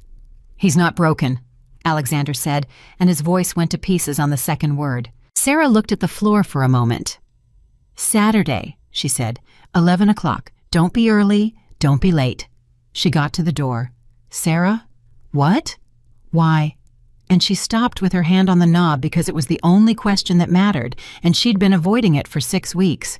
Because Mia asked, Sarah said. She's 4.5 and she's got a clipboard, and she asked me at breakfast on Sunday, and I told her the truth, which is that her father was a man in a car outside her school.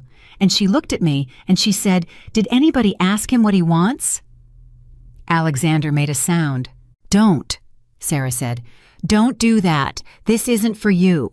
Understand me. This is not for you, and it will never be for you.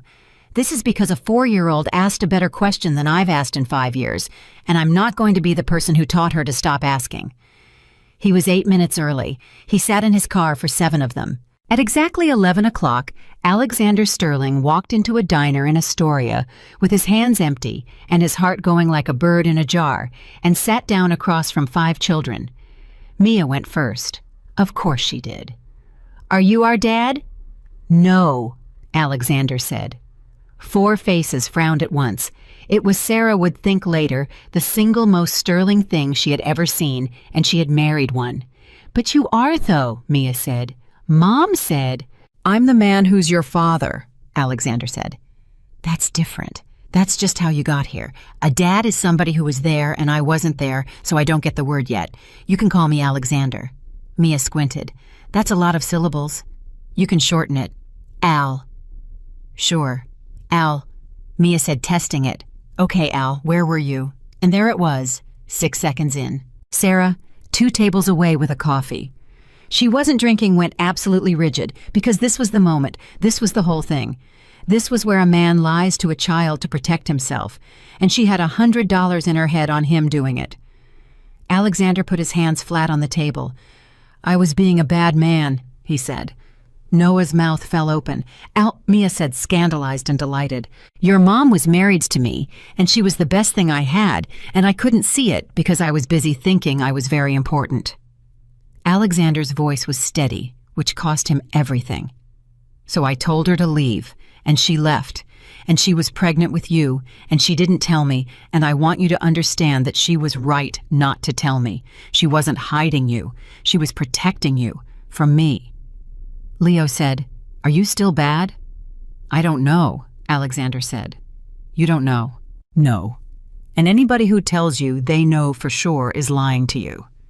He looked at them. That's the first true thing I've got. I'll give you more when I've got more. Mia sat back and folded her arms and looked at him for a long, long moment with an expression that Sarah recognized instantly and with a physical shock, because it was the exact face Sarah made across a conference table right before she took someone apart. Okay, Mia said. Second question. Denise leaned over and murmured, She's got 14. She had 19. He answered all 19. It went 80 minutes instead of 60, and Sarah let it. And at the end of it, Noah asked if Alexander could come next Saturday, and Sarah said from 2 tables away, "1 second, buddy," and everything in the diner stopped. She came over. She crouched down at the end of the booth. "Next Saturday's not decided," she said. "It's not a promise. Nobody in this family makes a promise about next Saturday until next Saturday, and that's not because of him, that's because of me. And that's the rule." "Why?" Noah said. "Because I got promised a lot when I was young," Sarah said, "and I'd rather you got told the truth." Alexander looked at his hands. Then quietly he said, "She's right." And Sarah's head came up because in 12 years of marriage, Alexander Sterling had never once said those 2 words about her in front of another human being. The Saturdays went for 11 months. Sarah waited for the crack the whole time. She was a professional. She knew what she was looking at, a man in the honeymoon phase of a redemption running on the fuel of being watched. She'd killed 11 stories about men like that. She gave it 6 months. At month 4, he asked if he could come to Leo's thing at the school, and Sarah said no, and he said okay and hung up. At month 6, Mia broke her wrist on a Wednesday, and Sarah didn't call him, and he found out on Saturday, and he said, "Is she okay?" And Sarah said yes, and he said okay, and that was it. He never asked why she hadn't called. Not once, not ever. At month 8, he stopped coming for 3 weeks, and Sarah found out from Priya that he'd been in Newark working 90-hour weeks because the logistics company had almost gone under, and he'd personally saved 1,100 jobs and never mentioned it to anyone. At month 9, Sarah realized she'd stopped waiting for the crack, and it terrified her so badly she canceled 2 Saturdays in a row for no reason at all. He never asked about those either. Then it was 3 a.m. Oliver's fever hit 104.1 at 2 in the morning on a Tuesday in February, and Sarah did what she had done 1,800 times, which was stand in a hallway alone, holding a thermometer, doing math with her heart in her throat, ambulance or overreacting, hospital or a cool bath, call or wait, alone. That was the job. That had always been the job.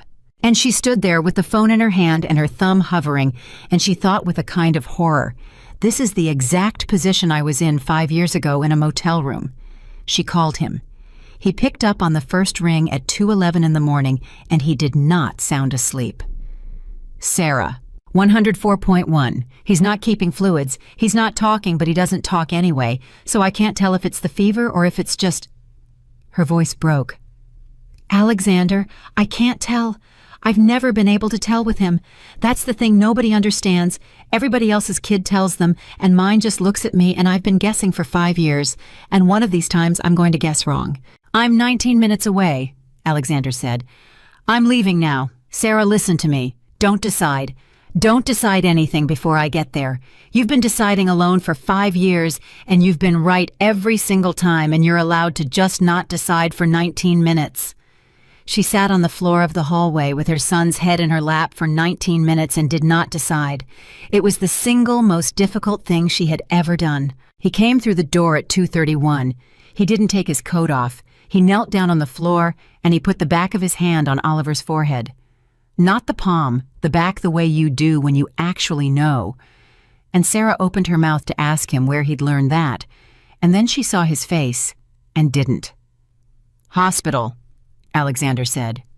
Now, not because of the number, because of his breathing. "His breathing's fine." "It's not." Alexander was already lifting him. "It's shallow and it's fast and he's 4 and he's got a history. And Sarah, I've been reading about 31 weeks for 11 months every night on a folding table because it's the only thing I've got that's useful. Now." It was pneumonia. 4 days in the hospital. Caught, the doctor said, right at the edge. And on the second night, at about 1 in the morning, Sarah woke up in a chair, because of course she'd slept in a chair, she'd never once done anything else, and Alexander was sitting on the floor with his back against the wall, awake, and he'd been awake for a while. "Go home," she said. "No." "Alexander." "Sarah." He didn't look at her. This is one of the 1,800. I asked you for one and you gave it to me, and I'm going to sit on this floor until it's over." She looked at him for a long moment in the dark. "You saved his life," she said. "No, I didn't. You called." "I called, and you knew about the breathing." Her voice was strange to her. "How did you know about the breathing?" "Because I've read about premature infants and respiratory presentation every night for 11 months. Alexander said, on a folding table alone, "and I never told you, because if I told you, it would be a gift. And you said no gifts."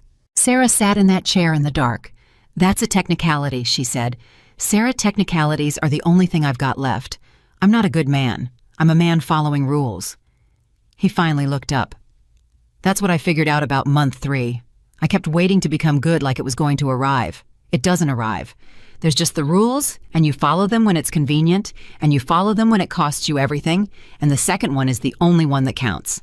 And Sarah Sterling, who had said nothing, "That's what you're not understanding. I don't want anything to." This man across a desk felt the wall she'd built in a motel room go out from under her by about a foot. She hated it. She let it happen anyway. Then he broke a rule. It was 3 weeks later. It was small. That was the thing about it. It was so small that Priya, when she found out, said, "Sarah, come on," and Sarah said no, and they didn't speak for a day. He'd found a specialist, a woman in Boston, apparently the best in the country on selective mutism and late speech in extreme preemies with an 11-month waiting list. And Alexander had gotten Oliver an appointment in 9 days. And he'd done it the only way a man like Alexander Sterling can ever do anything, which was that he'd found out what she wanted, and he'd gotten it for her. He'd made a call. He'd spent money he didn't have, and he'd done it without asking. Sarah found out on a Thursday. She called him at 4:15, and she didn't shout. "Boston." Silence. "Alexander." "Boston." "Yes." "Rule 3. "Sarah." "She's the best in the country, and I know," I said, "but Sarah, if you just look at what she's done with Rule 3. He's 4, and there's a window, and after the window it gets so much harder, and I'm not fixing him. I swear to God, I'm not. He stopped. "I just wanted to give him something." "There it is," Sarah said. Silence on the line. "You wanted to give him something." Her voice was very quiet, which was worse. "That's it. That's the whole sentence. It's not about Oliver. It's about you having something to hand over, because you have never in your life been able to just stand there. You've got to be holding something. Alexander, you have to arrive with something, and if you can't buy it, you'll get it a different way. You'll call in a favor. You'll go through a garbage can. You'll do whatever it takes, but you will not walk in with your hands empty. Sarah, that's what I told you the first day. Come with your hands empty. And you couldn't do 11 months. Please." "We're done," Sarah said and hung up. And here's the part that mattered. He didn't fight. Sarah sat in her office for 3 hours with the phone in front of her, braced for the war, the lawyers, the calls, the press, the "I have rights," the paternity suit, the 70 things a man like that does. And she had folders ready. She had 9 people ready. She had spent 5 years being ready. Nothing came. Not that day. Not that week. Not for 4 months. He canceled the appointment. He wrote the doctor an apology. He went to work. He paid rent on an apartment 11 blocks from a school he was not allowed to go near, and he stayed in it. At month 2, Priya put a page on Sarah's desk, and Sarah didn't look at it. At month 3, Denise said, "Sarah, honey, I'm going to say one thing," and Sarah said, "Don't," and Denise said it anyway. 4 kids ask about him, and 1 kid doesn't ask about anything, and I've been watching that 1 kid go to that door on Saturday mornings for 4 months. Sarah left the room. At month 4, Mia came into the kitchen at 7 in the morning with the clipboard. "Mom, baby, not now. I have a question, and it's not a bad one." Sarah put the coffee down. "Okay. You know how you always say the rule about promises that we don't promise about next Saturday?" "Yes." "Al kept coming," Mia said, "for a lot of Saturdays, like 100. 47, Sarah said, before she could stop herself, and hated herself instantly because it meant she'd counted. "Okay, 47. Mia frowned at her clipboard. "So my question is, if he broke a rule, how come he doesn't get a warning? Because we get warnings. Noah broke the lamp, and he got a warning. And Noah's 4, and Al's like 100. It's more complicated than a lamp. Why?" Sarah opened her mouth, and nothing came out. She stood in her kitchen at 7 in the morning holding a coffee, and her daughter looked up at her, and Sarah Sterling, who had 11 employees and the Merrick account and a jury verdict and a magazine cover, could not construct a sentence. "Mom, because Sarah said, if I give him a warning and he does it again Then I did that to you. Not him. Me. I'd be the one who let him in twice. Mia thought about it a long time. That's not about Al at all, she said. What? That's about you, Mia said. That's a you thing. You're scared. Sarah put a hand on the counter. Yeah, she said. Yeah, baby, I am.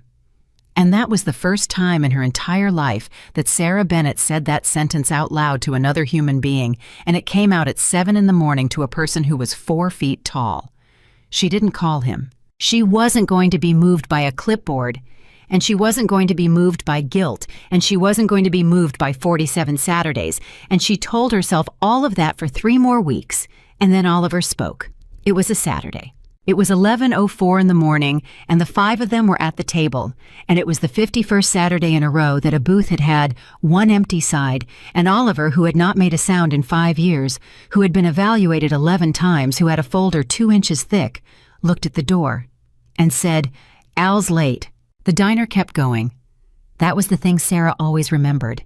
The whole world just kept going, plates and forks in somebody's radio, and her son had said 2 words and a contraction, and nobody in that building knew that the sky had come down except the 4 children who had gone absolutely, completely still. Mia's fork was halfway to her mouth. Nobody breathed.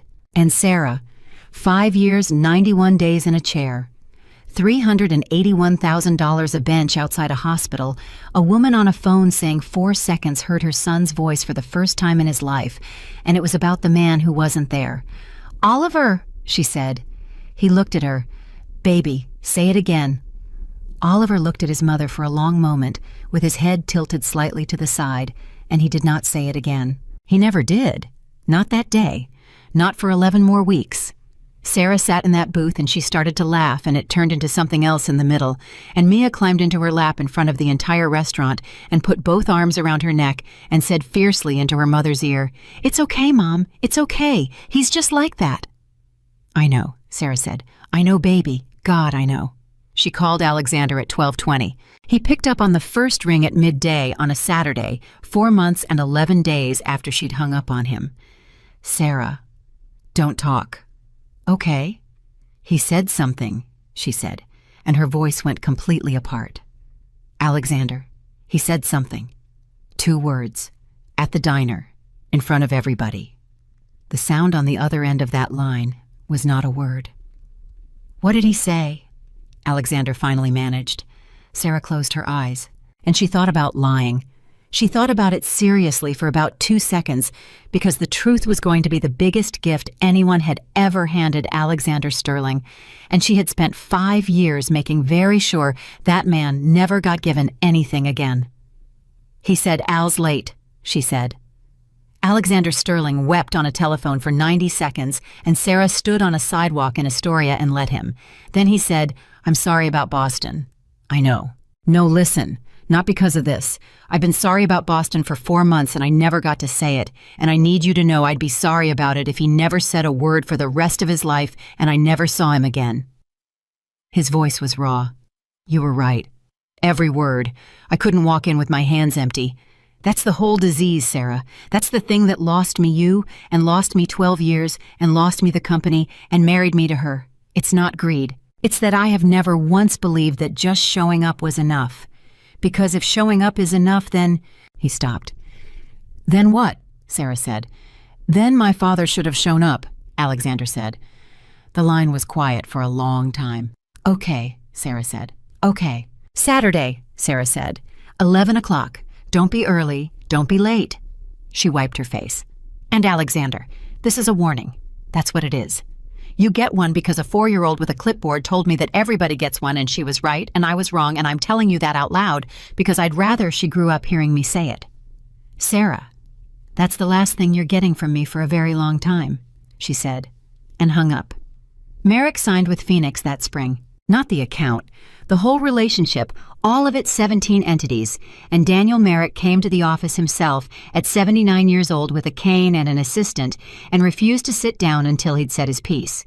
"Ms. Bennett, Mr. Merrick, in 2013, a young woman sat in my conference room for 6 hours and closed a deal that my own board had told me was dead." He looked at her steadily.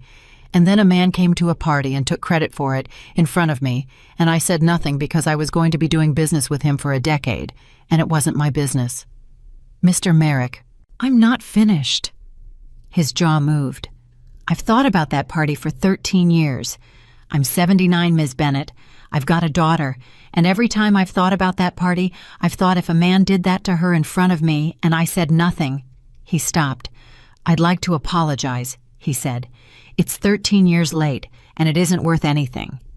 Sarah looked at the old man in her office. It's worth something, she said. What? It's worth something, Sarah said, because you came and said it yourself. He'd have sent someone. Phoenix went from 11 people to 41 in 18 months and to 109 in 4 years, and by then Serena Bennett was not a fixer anymore.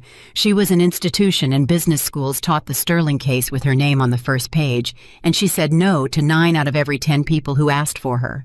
The 10th was always the same kind of person. Everyone noticed. Nobody ever said it out loud in front of her. She was in the 3rd row at Jessica Hayes's appeal, which failed, and she did not look at her then either. The letter came 4 years after the sentencing. Priya brought it in and set it down like it might go off. Do you want me to read it first? No. Sarah. Priya. If she can write it, I can read it. It was 11 pages. It was in a handwriting Sarah had known for 14 years from birthday cards and Christmas cards, and a note that had come with flowers after Sarah's second miscarriage. A note that said, I'm here, always. J. Sarah read all 11 pages standing up. It was from beginning to end a letter about Jessica. Her childhood, her mother, her diagnosis, which was real. Her regret, which read exactly like her childhood, which is to say, it was a story in which Jessica Hayes was the only person who had ever suffered. There were 4 sentences about the children. There was 1 sentence about the hospital. There was not one single line in 11 pages about a woman who fed her at a table for 9 years. And on page 11 at the bottom it said, I think about you every day. I don't expect you to write back, but I'd know it if you did. Sarah stood in her office and understood the last thing she'd never understood. Jessica hadn't written for forgiveness. She'd written for a receipt. Proof she was still the biggest thing that ever happened to Sarah Sterling. 11 pages, 30 years of appeals ahead of her, and the only thing she wanted in the entire world was to be thought about. Sarah put the letter down. What do you want to do? Priya said. Nothing, Sarah said. Sarah, you can respond. We can have counsel. Priya. Sarah's voice was calm. You don't understand what she asked for. She didn't ask for forgiveness. Forgiveness she can't use. She asked me to answer. Any answer. Rage is an answer. A restraining order's an answer. A lawyer's an answer, and it's the best one because a lawyer means she's important enough for a lawyer. She slid the pages back into the envelope. The only thing on earth she cannot survive is being a Thursday. So what do I do with it? Put it in the file, Sarah said, where the check is. And that was the last thought Sarah Sterling ever gave her. 8 years after a woman sat on a curb in the rain with 1 bag 5 children turned 12. Mia had the clipboard still, which had become a laptop, which had become a small, terrifying spreadsheet that she used to negotiate with her mother over screen time, and which she had once memorably used to negotiate with her mother's general counsel. Noah played cello badly and loudly and with total joy. Leo and Liam had discovered they could make $40 a weekend fixing neighbors' phones and had incorporated, which Sarah found out about from her accountant. Oliver talked. Not much, not ever much.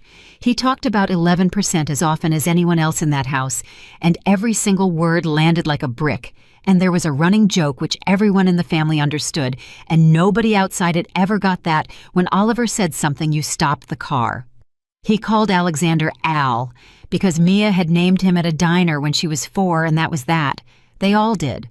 Sarah never once told them to stop. They knew who he was. They'd known since they were 7, the whole thing, all of it. The hallway, the papers, the storage unit.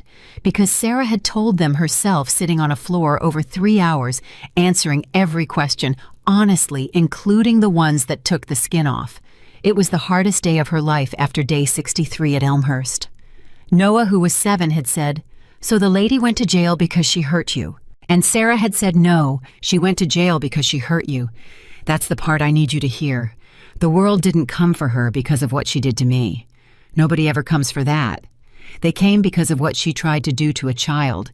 And I want you to remember that when you're grown, because it's the truest thing about this country, and you should know it early." Alexander was in the room when she said it. He didn't say a word. He'd learned. It had taken him 4 years and 1 warning, but he'd learned that there were rooms where the only correct thing a man could do was sit down and be silent. He never remarried. Sarah never asked him why, and he never told her. And once at a Thanksgiving with 11 people at a table, Sarah had bought with her own money, in a house she'd bought with her own money. Denise leaned over with a glass of wine and said, "Honey, you two ever going to—" "No," Sarah said. "Never, Denise." Sarah watched him across the room, listening to Noah explain the cello with the exact expression of a man who understood nothing and would die before he admitted it. "You want the true answer or the polite one? When have I ever wanted the polite one?" "He'd take it," Sarah said. "That's the answer. If I walked over there tonight and said, 'Let's try,' he'd say yes so fast it'd break something. And then, Denise, I'd know for the rest of my life that I gave him back the only thing he ever really wanted, which was to be the man Sarah Sterling chose. And he'd have earned it. That's the sick part. He would have actually earned it." She took a drink. "And I still don't want it. And I'm allowed to not want it. That's the whole thing I got out of all of it. Not the company, not the money, that." "You're allowed to not want it," Denise repeated. "There's no rule that says the reward for a man becoming good is me," Sarah said. "I'm not a trophy at the end of his story. I have my own." Alexander lived in that apartment for 11 years. He could have moved. By year 6, he was running the logistics company, and it wasn't a small company anymore, and Sarah watched him build something real out of nothing, without a single headline, without a single gala. And he stayed in a 1-bedroom on 28th Avenue, 11 blocks from a school, and when Mia finally asked him why when she was 15 and had stopped taking anything from anyone, he said, "Because I want to be able to walk." "Walk where?" "To you," Alexander said. "If something happens, I want to be able to walk." Mia went home and didn't tell anybody about that for 2 years. Sarah found out when Mia was 17 and put it in her college essay, and Sarah read it at her kitchen table at 11 at night and had to go outside. The last thing. It was a Tuesday in October, which Sarah noticed because Sarah noticed Octobers. Oliver was 17. He'd gotten into 3 schools, and he was going to the one nobody expected, and he'd made the decision the way he made every decision, which was silently over 4 months and then announcing it in 11 words at a dinner table. He came into the kitchen and sat down across from his mother. "Mom." Sarah put the coffee down. Everybody in that house put the coffee down when Oliver started a sentence. "I want to ask you something, and I want the real answer." "Okay." "When I was 4, Oliver said. "The storage place." Sarah's hands went still. "You've never asked me about that." "I know." "Baby, you don't have to." "I remember it," Oliver said. The kitchen went completely silent. "All of it," he said. "I've always remembered it. I remember the box I sat on. I remember she asked me if I knew who she was, and I didn't answer, and she asked me 11 more times." "Oliver, I want to tell you why I didn't answer," he said, "because I think you've thought about it for 13 years. Sarah could not speak. "I didn't answer," Oliver said, "because I knew what she wanted. I was 4, and I couldn't have said it like this, but I knew. She wanted me to be scared, and I could feel in my whole body that the second I made a sound, she'd have it." He looked at his mother steadily, head tilted. "So I didn't make one." Sarah put both hands over her mouth. "And then Al came in," Oliver said, "and he stood in front of me, and he told me to close my eyes, and I closed them. And that's the only thing anybody ever told me to do that day that I actually did." "Oliver." "Mom, I need to say the last part." His voice, which almost never moved. "I didn't talk for 5 years, and everybody had a theory. There were 11 doctors. And the truth is, I don't know either. But I know why I started. And it wasn't a doctor, and it wasn't a specialist in Boston." Sarah was crying and didn't know when it had started. "He came 51 Saturdays, Oliver said, "and I counted every one. And the first time he didn't come, I thought, oh, so it was real, because you can't miss a thing that isn't real." He shrugged one shoulder the way he'd done since he was 2. "That's it. That's the whole thing. The first thing I ever said out loud was that a man was late because it was the first time in my life somebody being late meant something. Sarah sat in her kitchen with her 17-year-old son. You were right about him, Oliver said. About all of it. About the specialist, about the money, about the hands. Mom, you were right about everything. That's what nobody understands. You were right in the hallway, and you were right in the motel, and you were right about the check, and you were right about the drop-down menu, and you were right about the letter. He leaned forward. And you were right about the warning, too. Both. You get to be right about both. Oliver, Sarah said. Baby, why are you telling me this now? Oliver looked at her for a long moment. Because you carried it by yourself for 20 years, he said, and I'm old enough to hold some of it now, and I've been waiting to be old enough since I was 4. Sarah Sterling put her head down on her own kitchen table, and her son put his hand flat on her arm the way he had when he was 4.5, and didn't say anything else, because Oliver never did. She was 52 years old. She had a company with 300 people in it, and a name on a building, and a case study in 9 business schools, and a magazine that had called her the most trusted woman in New York, which she thought was funny because she'd spent 5 years in a walk-up in Queens where nobody trusted her with a $19,000 loan. She had a man 11 blocks away who had spent 13 years earning a word he still didn't use. She had 5 children who knew exactly where they came from, and exactly what it cost, and exactly who paid. And she had the thing she'd built at 3 a.m. in a motel room, with a pen and a notepad, and nothing else on earth. She had never, not once, not for one single day, needed anyone's permission to exist. That was the whole prize. That was what a man had handed her when he told her to leave the car keys on the counter, and he never knew he'd handed her anything. And that was the last irony of Alexander Sterling's life, and he lived with it every day and never once complained because he'd learned finally at 49 on a folding table that a man doesn't get to complain about the debt he chose. Sarah lifted her head. She wiped her face. She looked at her son. "Get your brothers," she said, "and call Al. Tell him 11 o'clock, and tell him not to be early, and tell him not to be late." And in a diner in Astoria, at exactly 11 o'clock, 7 people sat down at a table that a woman had built out of absolutely nothing. No money, no name, no husband, no mother, no friend, no door in the whole world to knock on. And every single person at it was there because Sarah Sterling had refused to die in a motel room on the worst night of her life. She had lost a house, a husband, a name, a fortune, and every person she'd ever trusted. She had built something better with her own 2 hands, and she had never once asked to be given it back. And that is why the woman they threw away in the rain became the only one of them still standing.